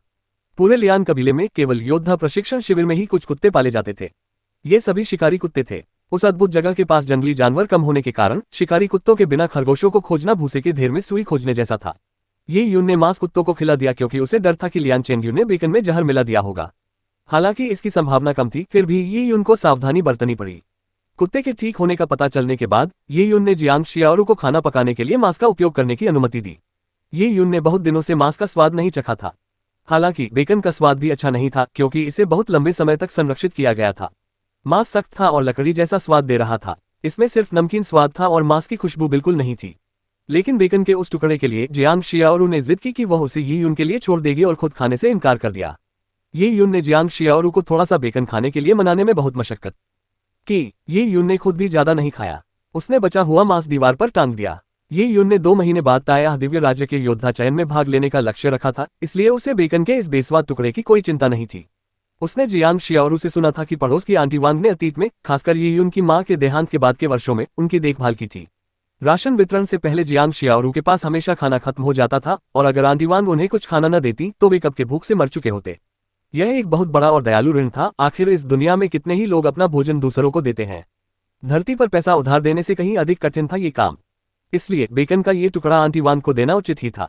कैसे कर सकते हो किडो यून, तुम और तुम्हारी बहन किशोरावस्था से गुजर रहे हो, तुम्हारे लिए यह मांस हासिल करना मुश्किल था। चाची इसे स्वीकार नहीं कर सकती, चाची वांग ने दृढ़ता से कहा, जिससे ये यून के मन में मिलीजुली भावनाएं उत्पन्न हुई। इस गरीब और पिछड़े कबीले में हालांकि कई जिद्दी नागरिक और दुष्ट लोग थे, लेकिन वांग चाची जैसी लोग भी थी जो खुद भूखे रहते हुए भी दूसरों के बारे में सोचती थी। ऐसी भूमि वास्तव में हर प्रकार के लोगों को जन्म दे सकती है। वांग आंटी, शियाओके भी बढ़ रही है। अगर आप इसे नहीं भी खाएंगी तो भी शियाओके को इसकी जरूरत होगी। वांग आंटी की बेटी झो शियाओके ये यून की ही उम्र की थी। बचपन में वह ये यून के पीछे पीछे घूमती रहती थी। शियाओके के बड़े होने और जीवन से भरपूर हो जाने के साथ साथ ये यून के पुनरुत्थान के कारण दोनों के बीच बातचीत बहुत कम हो गई थी। चाची बस करो, मैं हड्डी का सूप बनाने जा रही हूँ। ये यून चाची वांग के जवाब का इंतजार किए बिना ही भाग गई। ये बच्ची, आंटी वांग ने अपना सिर हिलाया, लेकिन उनके चेहरे पर एक सुखद मुस्कान छा गई। लियान कबीले के मुखिया के परिसर में लियान चेंगयू पत्थर के आंगन के बीच में खड़े होकर मुक्केबाजी का अभ्यास कर रहे थे। उन्होंने ढीला ढाला अभ्यास सूट पहना हुआ था। यह अभ्यास सूट एक दुर्लभ रेशमी कपड़े से बना था जो लियान जनजाति में बहुत कम पाया जाता है। यह बहुत महंगा था। यह अभ्यास सूट छूने में चिकना और मुलायम था और पहनने में बेहद आरामदायक था। लियान चेंगयू अलग अलग गति से गोल गोल घूम रहा था। जब वह धीरे चलता था तो ऐसा लगता था जैसे कोई बूढ़ा व्यक्ति सुबह सुबह व्यायाम कर रहा हो, लेकिन जब वह तेज चलता था तो ऐसा लगता था जैसे कोई चीता शिकार का पीछा कर रहा हो। इन सब के बीच लियान चेंगयू की निगाहें अपनी उंगलियों पर टिकी हुई थीं। उसकी भुजाएं जंगल में रेंगते हुए सांप की तरह थीं, जिससे ये निर्धारित करना मुश्किल था कि वह अपना हमला कहां से शुरू करेगा। झाओ तेजू चुपचाप एक तरफ खड़े होकर लियान चेंगयू के अभ्यास समाप्त होने का इंतजार कर रहे थे। लगभग आधे घंटे बाद लियान चेंगयू का काम आखिरकार पूरा हो गया। उसने अपने हाथों को कमर पर रखा और सांस का तीर थूका। ये तीर बिना विलीन हुए दूर तक उड़ गया। श्वास तीर थूकना शक्ति के प्रतीक के रूप में देखा जाता था, लेकिन लियान चेंगयू की श्वास साधारण शक्ति से कहीं अधिक शक्तिशाली थी। यह नश्वर रक्त के 5वें स्तर ऊर्जा संग्राहक से प्रेरित थी। लियान चेंगयू वातावरण से युआनची को अपने शरीर में एकत्रित करने में सक्षम था, इसलिए उसके द्वारा थूकी गई हवा न केवल हवा थी बल्कि युआनची से भी युक्त थी। शानदार, ये तो बिल्कुल शानदार है। लियान चेंगयू को काम खत्म करते देख झाओ तेजू चिल्ला उठा। उसकी आंखें चमक उठी और वह चापलूसी करने लगा। इस शक्ति, इस कौशल के साथ 2 महीने में होने वाले योद्धा चयन में युवा स्वामी निश्चित रूप से ताया दिव्य साम्राज्य के राज्य योद्धा बनेंगे। झाओ तेजू ने एक बार फिर चापलूसी शुरू कर दी। लियान चेंगयू की शक्ति वाकई अच्छी थी। अगर वह इतनी महत्वाकांक्षा रखता है तो उसके पास इसे पूरा करने के साधन भी होने चाहिए। पिछले साल ही वह नश्वर रक्त के 5वें स्तर तक पहुंच चुका था, इसलिए उसके द्वारा दिखाए गए कुछ मुके किसी उस्ताद के मुखों की याद दिलाते थे। बकवास बंद करो, इन वीरान हड्डियों का शोधन कैसा चल रहा है? सब कुछ सामान्य चल रहा है। ये तो सामान्य ही होना चाहिए। झाओ तेजू ने अपनी छाती थपथपाते हुए कहा। वे कंजूस लोग छोटे मालिक से बेकन और दवाइयां पाकर बहुत खुश हुए। वे चाहते हैं कि काश वे दिन भर हड्डियों को शुद्ध कर पाते। हम तो उन्हें जड़ी बूटियों का बचा खुचा हिस्सा दे दो, लियान चेंगयू ने लापरवाही से कहा। जड़ी बूटियों का बचा खुचा हिस्सा उसके लिए अब किसी काम का नहीं था। अचानक लियान चेंगयू ने पूछा, अच्छा, उसी यून का क्या हुआ? ये यून? झाओ तेजू ने तिरस्कार भरी नजर से देखा।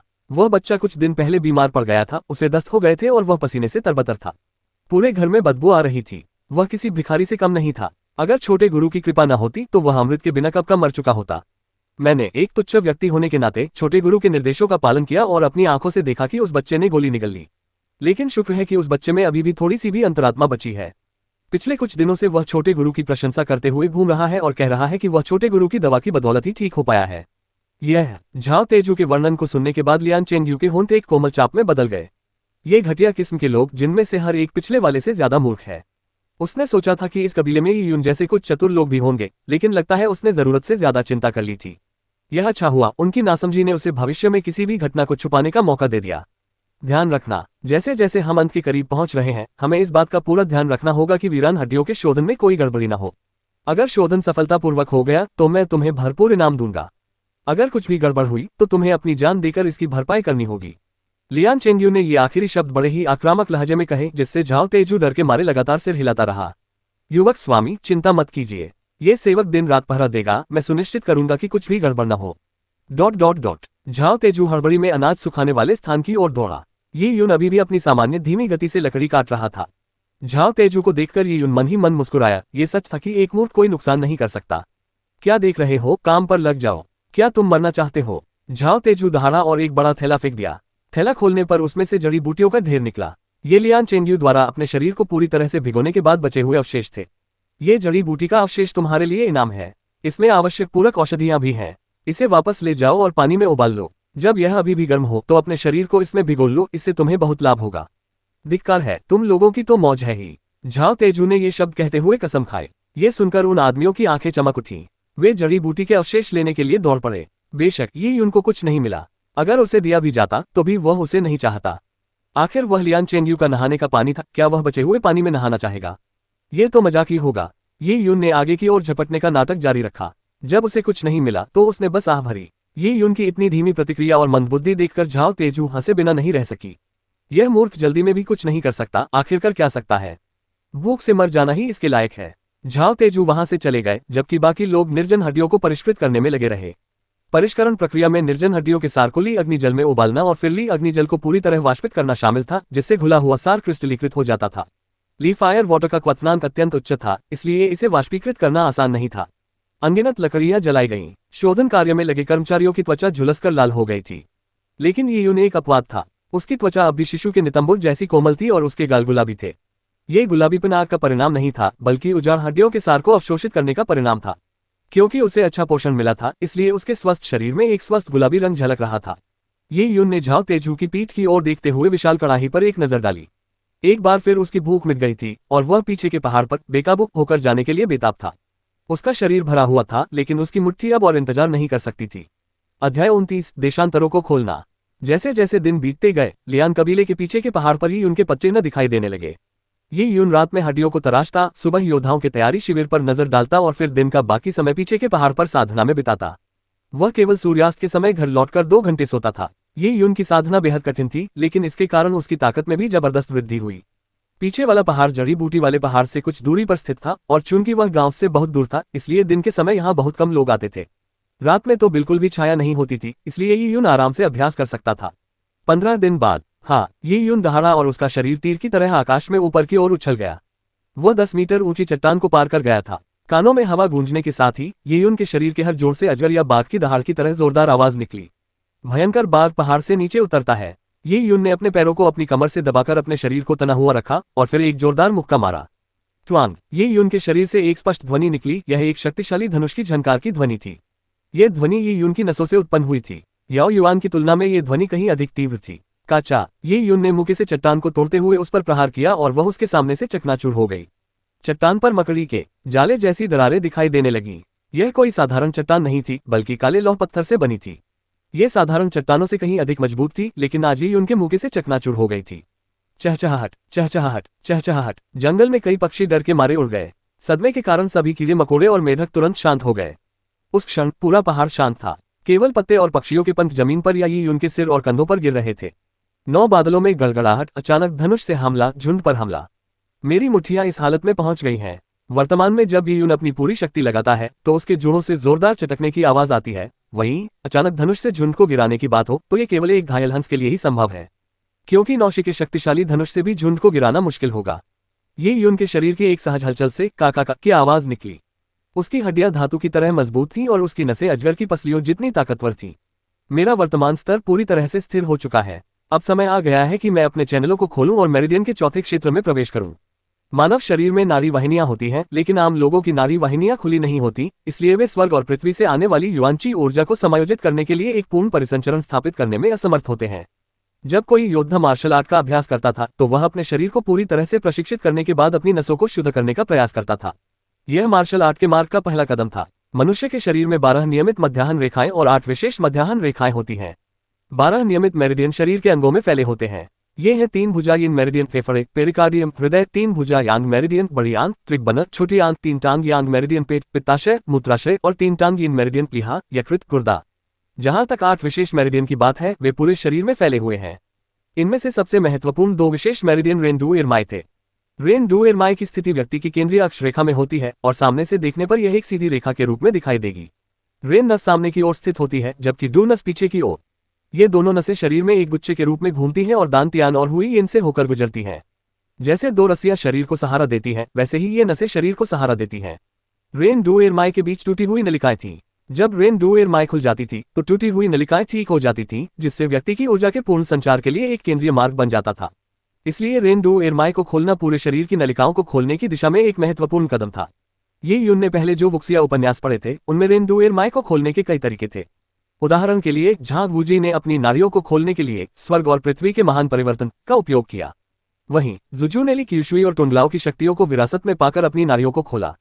प्राचीन चिकित्सा ग्रंथों सहित रेन डू एरमाई को खोलने की विधि के बारे में कई अभिलेख मौजूद थे। रेन डू एरमाई को खोलते ही व्यक्ति को नई ऊर्जा प्राप्त होती थी और उसकी शक्ति में वृद्धि होती थी। मेरिडियन के आदर्श परिणाम भविष्य में मार्शल आर्ट के एक उच्चतर स्तर का मार्ग प्रशस्त करेंगे। ये यून ने अपने पैर मोड़े और बैठ गया। उसने अपनी नसों को खोलने के लिए अपनी ऊर्जा को एकत्रित करना शुरू कर दिया। जब तक वह अपनी नसों को खोलता रहेगा, ये यून की ताकत उन वुक्सिया उपन्यासों के एक अद्वितीय विशेषज्ञ के बराबर होगी। प्राचीन चीन में वह दीवारों पर चढ़ सकता था, किसी भी तरह के झगड़े का निपटारा कर सकता था और दुश्मन सेना की पूरी टुकड़ी के सेनापति का सिर काट सकता था। रेन डू एरमाई को खोलने के 2 तरीके थे। एक था बाहरी मदद लेना, जबकि दूसरा था खुद पर निर्भर रहना। उपन्यासों में अद्वितीय विशेषज्ञ मुख्य पात्र को रेन डू एरमाई खोलने में मदद करते थे, जिससे मुख्य पात्र की शक्ति में वृद्धि होती थी। इसे शक्ति हस्तांतरण के रूप में भी जाना जाता था। यह तेज तरीका हो सकता है, लेकिन ये सही तरीका नहीं था। खुद से खेती करना बेहतर था। बेशक ये यून ने स्वयं अपनी नसों को खोलने के लिए दूसरी विधि का चयन किया। ड्रैगन रिप टाइगर बोनफिस्ट में नाड़ियों को खोलने का एक तरीका लिखा था। पालथी मारकर बैठने पर हर सांस को यथासंभव लंबा खींचना चाहिए। एक बार जब कोई योद्धा नश्वर रक्त के तीसरे स्तर पर पहुंच जाता है तो उसकी सांसें उसके शरीर में संचित ऊर्जा के साथ मिलकर एक ऐसा रक्त संचार उत्पन्न करती हैं जो आग की तरह फैल जाता है। ये यून ने जानबूझकर उस ऊर्जा को अपने दांतियान में भेजा और उसे संकुचित कर दिया। बार बार ये यून का शरीर ऊर्जा से भर जाता था। उसकी सांसें तेज हो जाती थीं, लेकिन हर सांस पिछली सांस से गहरी होती थी। सूर्य और चंद्रमा के सार को प्राप्त करना और स्वर्ग पृथ्वी युआनची में सांस लेना। अगर कोई दूर से देखता तो उसे ये यून का शरीर हल्की रोशनी की एक पतली परत में लिपटा हुआ दिखाई देता, विशेषकर ये यून की छाती पर। वहां एक बैंगनी प्रकाश केंद्रित था जो धीरे धीरे उसके पूरे शरीर में फैल रहा था। यह वह प्रकाश था जो पर्पल क्रिस्टल ओरिजिन ने आसपास की युआनची ऊर्जा को अवशोषित करने के बाद उत्सर्जित किया था। जब ये यून ने सांस छोड़ी तो उसके हृदय में स्थित पर्पल क्रिस्टल ने आसपास की ऊर्जाओं को अवशोषित कर लिया, जिससे ये यून को अपनी नसों को खोलने के अंतिम प्रयास में मदद मिली। धीरे धीरे ये यून के चारों ओर बैंगनी प्रकाश घना होता गया। ये बैंगनी प्रकाश प्राचीन चीनी कथाओं में वर्णित पूर्व से बैंगनी वायु आती है से मिलता जुलता था, जो एक संत का प्रतीक है। बार बार ऊर्जा के संचय से ये उनके शरीर से अजगरों और बाघों की दहाड़ों जैसी आवाजें निकलने लगी। उसका रक्त प्रवाह एक शक्तिशाली धारा की तरह था जो बेरोक टोक बह रहा था। हर सांस के साथ ये उनके आसपास की हवा तेजी से घूमने लगती थी। ये किसी वेल द्वारा पानी को अंदर खींचने जितना ही आश्चर्यजनक था। फू फू फू, ये उनकी सांसें दिन ब दिन भारी होती जा रही थीं। हर सांस के साथ उसका शरीर बल खा रहा था, मानो कोई नाव लहरों से टकराकर बुरी तरह धक्के खा रही हो। जैसे जैसे उसका शरीर ऊपर नीचे हिलने लगा, ये उनके शरीर में ऊर्जा संघनित होने लगी। उसकी नसें चटकने जैसी आवाजें निकालने लगीं, जबकि उसकी त्वचा फूले हुए चमड़े जैसी हो गई थी। उसकी हड्डियों से चटकने की आवाजें आ रही थीं। जब ये चरम सीमा पर पहुंच गया तो ये उनको लगा जैसे उसका शरीर फटने वाला है। उसने अपनी ऊर्जा को नियंत्रित किया और ऊष्मा प्रवाह को लहर दर लहर अपने दांत्यान की ओर भेजा, मानो वे चट्टानों से टकरा रही हो। ये यून धीरे धीरे अपनी सीमा के करीब पहुंचने लगा। जब उसके शरीर की सतह पर मौजूद छोटी नसें फटने ही वाली थी, तभी उसे एक जोरदार धमाका सुनाई दिया। ये यून के केंद्र में ऊर्जा का विस्फोट हुआ। जिस चट्टान पर ये यून बैठा था उसमें दरार पड़ गई और 5 मीटर के दायरे में मौजूद पेड़ भी टूट गए। ये यून ने महसूस किया कि उसका शरीर बेजान हो गया है। उसकी नाक और कान से खून बह रहा था, लेकिन ये ताज़ा खून नहीं था बल्कि काला खून था। ये यून के रोमछिद्रों से भी भूरे रंग का गाढ़ा पसीना रिस रहा था। ये हो चुका है नश्वर रक्त का चौथा स्तर, मेरिडियन। ये यून को पता था कि उसने आखिरकार अपनी नाड़ियों को खोल लिया है और वह एक वुक्सिया उपन्यास के नायक के बराबर हो गया है। जब ये यून अपनी युवावस्था में उपन्यास पढ़ा करते थे तो वे अक्सर एक सुंदर वीर योद्धा बनने का सपना देखते थे, जो दीवारों पर चढ़कर न्याय का समर्थन करता हो और शिकायतों का निपटारा करता हो। आज के दिन आखिरकार उसे वह शक्ति प्राप्त हो गई थी। हालांकि इस विचित्र दुनिया में ऊर्जा पृथ्वी की तुलना में कहीं अधिक समृद्ध थी। पृथ्वी पर रेन डू एरमाई को खोलना किसी को अद्वितीय गुरु बना सकता था, लेकिन ऐसा इसलिए था क्योंकि पृथ्वी पर स्वर्ग पृथ्वी युवांची नहीं थी।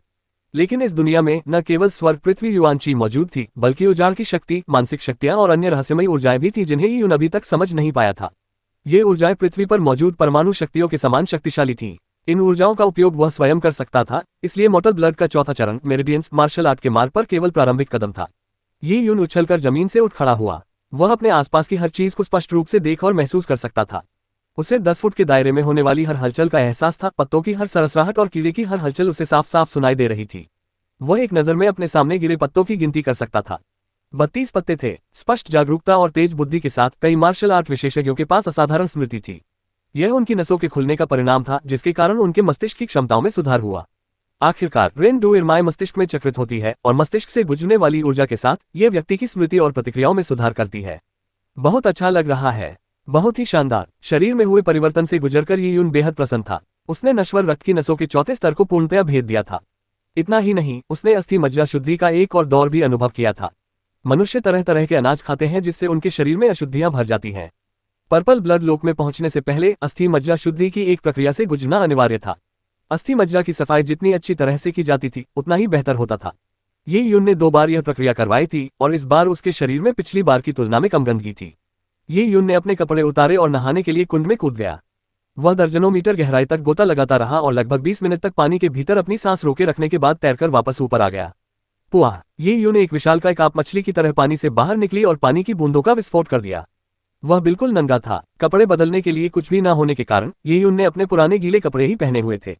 कपड़ों का ये सेट पानी से भीगा हुआ था। ये यून के शरीर से चिपका हुआ था, जिससे उसके शरीर की सुडौल आकृतियां स्पष्ट रूप से उभर रही थीं। कई दिनों के कठिन अभ्यास के बाद ये यून की मांसपेशियां मजबूत हो गई थी और उसका शरीर दिन ब दिन बेहतर होता जा रहा था। उसकी लंबाई भी बढ़ गई थी और वह एक सुंदर युवक बन गया था। मेरिडियन क्षेत्र में प्रवेश करने के बाद ये यून ने एक बिल्कुल नई आभा बिखेरी। वह एक विशाल चट्टान पर खड़ा था। उसका शरीर म्यान में रखी तलवार की तरह था। उसकी उपस्थिति अत्यंत प्रभावशाली थी। हल्की चांदनी में उसकी कोमल त्वचा चमक रही थी, मानो पारे की तरह दमक रही हो। इतना छोटा लड़का अब किसी गरीब बच्चे जैसा नहीं दिखता था जिसके पास खाने को कुछ न हो। यद्यपि वह एक तराशी हुई मूर्ति के समान था, फिर भी वह एक अनमोल हीरे की तरह था। उसके वस्त्र केवल फटे पुराने ही कहे जा सकते थे, लेकिन वे उसकी दमकती आभा को छुपा नहीं सकते थे। अध्याय 30, जिन लांगवेई। मेरिडियन क्षेत्र में प्रवेश करने के बाद यही उनको दुनिया अलग सी लगने लगी। इस संसार में व्याप्त युवांची को महसूस करने के लिए उसे पर्पल क्रिस्टल ओरिजिन का उपयोग करने की आवश्यकता नहीं थी। यह युवांची हवा के समान थी। ये प्रत्येक सांस के साथ उसके शरीर में प्रवेश करती और उसके रोमछिद्रों से बाहर निकल जाती। इससे ये उनके शरीर में सूक्ष्म परिवर्तन आया। स्वर्ग पृथ्वी युवान क्यूई में भोजन की तुलना में उच्च श्रेणी की ऊर्जा थी। सामान्य लोग अनाज खाते थे, लेकिन साधक स्वर्ग पृथ्वी युवान ची को अपने ऊर्जा स्रोत के रूप में उपयोग कर सकते थे। एक निश्चित स्तर पर पहुंचने पर वे अनाज खाना पूरी तरह से छोड़ सकते थे। प्राचीन चीन में ज्वांगजी एक सुखद भ्रमण नामक ग्रंथ में 5 अनाज नहीं खाता बल्कि हवा चूसता है और रोज पीता है के अभिलेख दर्ज है। इसका अर्थ ये था कि व्यक्ति केवल आकाश और पृथ्वी से प्राप्त ऊर्जाओं पर ही जीवित रह सकता था और उसे 5 अनाजों को खाने की आवश्यकता नहीं रहती थी। इस प्रकार की जीवन शैली से व्यक्ति का शरीर अधिक शुद्ध होता था। अशुद्धियों की कमी से वह अधिक समय तक जीवित भी रह सकता था। प्राचीन काल में इस राज्य को बहुत सम्मान की दृष्टि से देखा जाता था, इसलिए प्राचीन ग्रंथों में इसके बारे में पर्याप्त दस्तावेज मौजूद हैं। बेशक ये यून अभी अनाज से परहेज करने की अवस्था से बहुत दूर था। ये यून को लगता था कि भले ही वह अनाज से परहेज करने की अवस्था तक पहुंच जाए, फिर भी वह कभी उस अवस्था के आगे नहीं झुकेगा। पृथ्वी पर ये यून एक पेटू था, मतलब उसमें शिष्टाचार की कमी थी। ये कहना अधिक उचित होगा कि ये यून भोजन का पारखी था। जी हाँ, भोजन का पारखी। पहला शब्द आलस्य और पेटूपन का प्रतीक था, जबकि दूसरा जीवन की सुंदरताओं का आनंद लेने वाले व्यक्ति का प्रतीक था। ये यून को न केवल खाना बहुत पसंद था, बल्कि वह एक कुशल रसोया भी था। वह पृथ्वी पर लंबे समय से अकेला रह रहा था। हालांकि उसके बनाए व्यंजन किसी शीर्ष शेफ के बराबर तो नहीं थे, लेकिन उसके घर का बना खाना बेहद स्वादिष्ट होता था। अगर ये यून ने 2 साल बाद अपना करियर बनाने के लिए कड़ी मेहनत की होती, तो अपने आकर्षक रूप और पाक कौशल के दम पर वह महिलाओं की नजरों में एक बेहद योग्य कुंवारा होता। दुर्भाग्यवश अंतरिक्ष समय में सुरंग बनाने के कारण उसे सब कुछ नए सिरे से शुरू करना पड़ा। गरीब और कष्टदाय लियान कबीले में ये यून अपनी पाक कला का प्रदर्शन नहीं कर सका। ये यून को बस यही उम्मीद थी कि भविष्य में उसका जीवन सुखमय होगा। वह अपने लिए स्वादिष्ट पकवानों की मेज सजाएगा। अनाज से परहेज करना, हवा चूसना, ओस पीना, ये सब बातें भाड़ में जाएं। ऐसा जीवन जीना तो भयानक था। अगर उसकी स्वाद इंद्रियां तृप्त नहीं हुई, तो क्या ये जीवन के सुखों में एक बड़ी हानि नहीं होगी। इस अजनबी दुनिया में आए हुए 1 महीना हो गया था और ये यून ने मांस के नाम पर सिर्फ बेकन का एक टुकड़ा ही देखा था। हालांकि उसका स्वाद अच्छा नहीं था, फिर भी वह मांस तो था ही। बेकन खत्म होने के बाद खाने के लिए सिर्फ दलिया ही बचा था। ये यून की स्वाद कलिकाएं तृप्ति से कराह रही थीं। बेशक अपनी परिस्थितियों में ये यून केवल दिल दहला देने वाली भूख को सहन कर सकता था और वीरान हड्डियों के सार का उपयोग करके अपनी ऊर्जा की भरपाई कर सकता था। सौभाग्य से वीरान हड्डियों का सार स्वादिष्ट था। चूंकि लियान कबीले ने मुझे भोजन देना बंद कर दिया है, इसलिए मेरे लिए कोई भोजन नहीं बचा है। मैं उनकी निर्जन हड्डियों का सार खाऊंगा। आखिरकार उसने निर्जन हड्डियों के सार को पूरी तरह से अवशोषित करने का निश्चय कर लिया था। ये यून औपचारिकता निभाने के मूड में नहीं था और उसने बैंगनी क्रिस्टल की क्षमताओं की सहायता से आज ही अपनी इच्छानुसार जितना चाहे उतना सार अवशोषित करने का फैसला किया। ये यून हमेशा से यही करता आया था, लेकिन आज उसकी योजनाओं में बाधा आ गई। भोर होते ही जब ये यून गांव लौटा तो उसने महसूस किया कि जनजाति बेहद जीवंत थी। कबीले के युवा और बुजुर्ग सभी अपने घरों से बाहर आ गए थे। वे कुलपति के परिसर के सामने वाले चौक में इकट्ठा हो गए थे, जिससे वह छोटा सा चौक लोगों से भर गया था। भीड़ के बीचों बीच एक विशाल वस्तु थी जो लगभग एक पहाड़ी के आकार की थी। ये यून ने उस पर ध्यान केंद्रित किया और आश्चर्यचकित रह गई। वह छोटी पहाड़ी जैसी दिखने वाली वस्तु एक विशालकाय जानवर थी। ये यून दंग रह गया। लियान कबीले में इतना विशालकाय जानवर कैसे प्रकट हो सकता है। जानवर के सिर को देखकर लग रहा था कि वह वाकई बहुत शक्तिशाली है। ऐसा एक जानवर पूरे लियान कबीले को आसानी से नष्ट कर सकता है। लेकिन इतने सारे लोगों की भीड़ के बावजूद यह विशालकाय जानवर स्पष्ट रूप से आक्रामक नहीं था, बल्कि उस छोटे से स्थान में लियान जनजाति के साथ शांतिपूर्वक सहवास कर रहा था। ओह, ये यून के दिमाग में अचानक एक विचार कौन था, ये जानवर। उद्धरण चिन्ह। उसे वह दिन याद आया जब उसने इस दुनिया में कदम रखा था। जियांग शियाओरू के साथ घर लौटते समय उसने जंगल में एक विशालकाय जानवर को दौड़ते हुए देखा था। वह जानवर लगभग 10 मीटर लंबा था, जिसके नुकीले दांत और मांसल अंग धातु के खंभों जैसे दिखते थे। उसकी दौड़ने की गति अत्यंत तीव्र थी और उस राक्षस की पीठ पर एक आदमी बैठा था जिसकी पीठ पर तलवार लटकी हुई थी।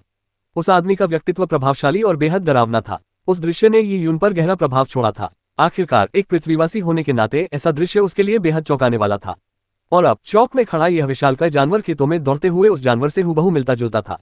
शायद यह वही जानवर हो। ये यून को अचानक समझ आ गया कि लियान कबीले में कोई महत्वपूर्ण व्यक्ति आया है। यह विशालकाय जानवर उस वीआईपी का वाहन था। ये यून इतनी महत्वपूर्ण बात को कैसे नजरअंदाज कर सकता था। वह तेजी से चौक की ओर उड़ गया। रास्ते में ये यून ने ग्रामीणों को जश्न मनाते देखा, मानो यह नया साल हो। ये यून भी उन बातचीत को सुन रही थी। इन बातचीत से ये यून के दिल की धड़कन तेज हो गई।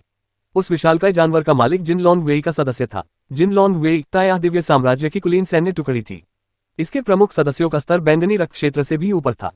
बैंगनी रक्त योद्धाओं से बनी बुनियादी इकाइयों के साथ जिन लॉन्ग वेई की युद्ध क्षमता अजेय थी।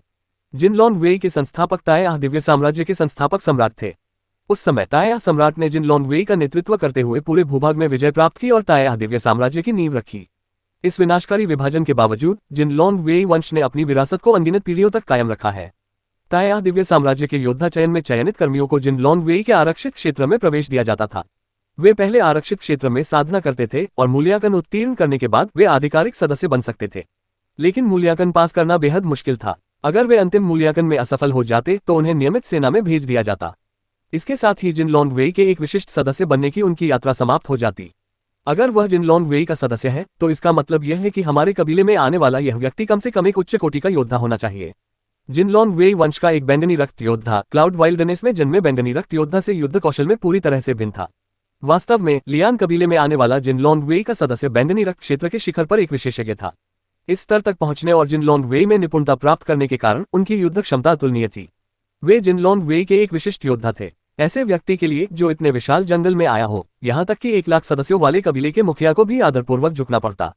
लियान कबीले के लिए ऐसी स्थिति भयावह थी, इसलिए लियान चेंगयू के उच्च अधिकारियों ने पूरी तैयारी कर ली। लियान चेंगयू और कुलपति ने स्वागत दल का नेतृत्व करते हुए अपने चेहरे पर बड़ी मुस्कान बिखेरी। ये यून ने भी इसे स्पष्ट रूप से देखा था। वह वही व्यक्ति था जिसे उसने इस अजीब दुनिया में पहली बार आने पर देखा था। उसका व्यक्तित्व प्रभावशाली था और दूर से भी उसका दबदबा महसूस होता था। हाँ, ये वही है। ये यून का दिमाग चमक उठा। उससे ये दूसरी मुलाकात थी। इस दुनिया में सुरंग खोदकर प्रवेश करने के तुरंत बाद उससे मुलाकात होना निश्चित रूप से कोई संयोग नहीं था। इस बारे में गहराई से सोचते हुए, इस दुनिया में आने के बाद से और क्लाउड वाइल्डनेस के बारे में अपनी समझ के आधार पर, वह जानता था कि क्लाउड वाइल्डनेस और विशेष रूप से लियान आदिवासी कबीला एक गरीब जनजाति थी जिससे कोई भी विशेषज्ञ कभी भी उलझने की जहमत नहीं उठाएगा। कहने का तात्पर्य यह है कि जिनलॉन्ग वेई के कुलीन वर्ग का सदस्य होने के नाते इतने लंबे समय तक लियान कबीले के आसपास रहने के उसके कुछ कारण अवश्य होंगे। लेकिन वह कारण क्या हो सकता है? अनुवादक का नोट। जिनलोंग का अर्थ है सुंदर चमकीला ड्रैगन। जिनलॉन्ग वेई का अर्थ मोटे तौर पर चमकीला ड्रैगन रक्षक होगा।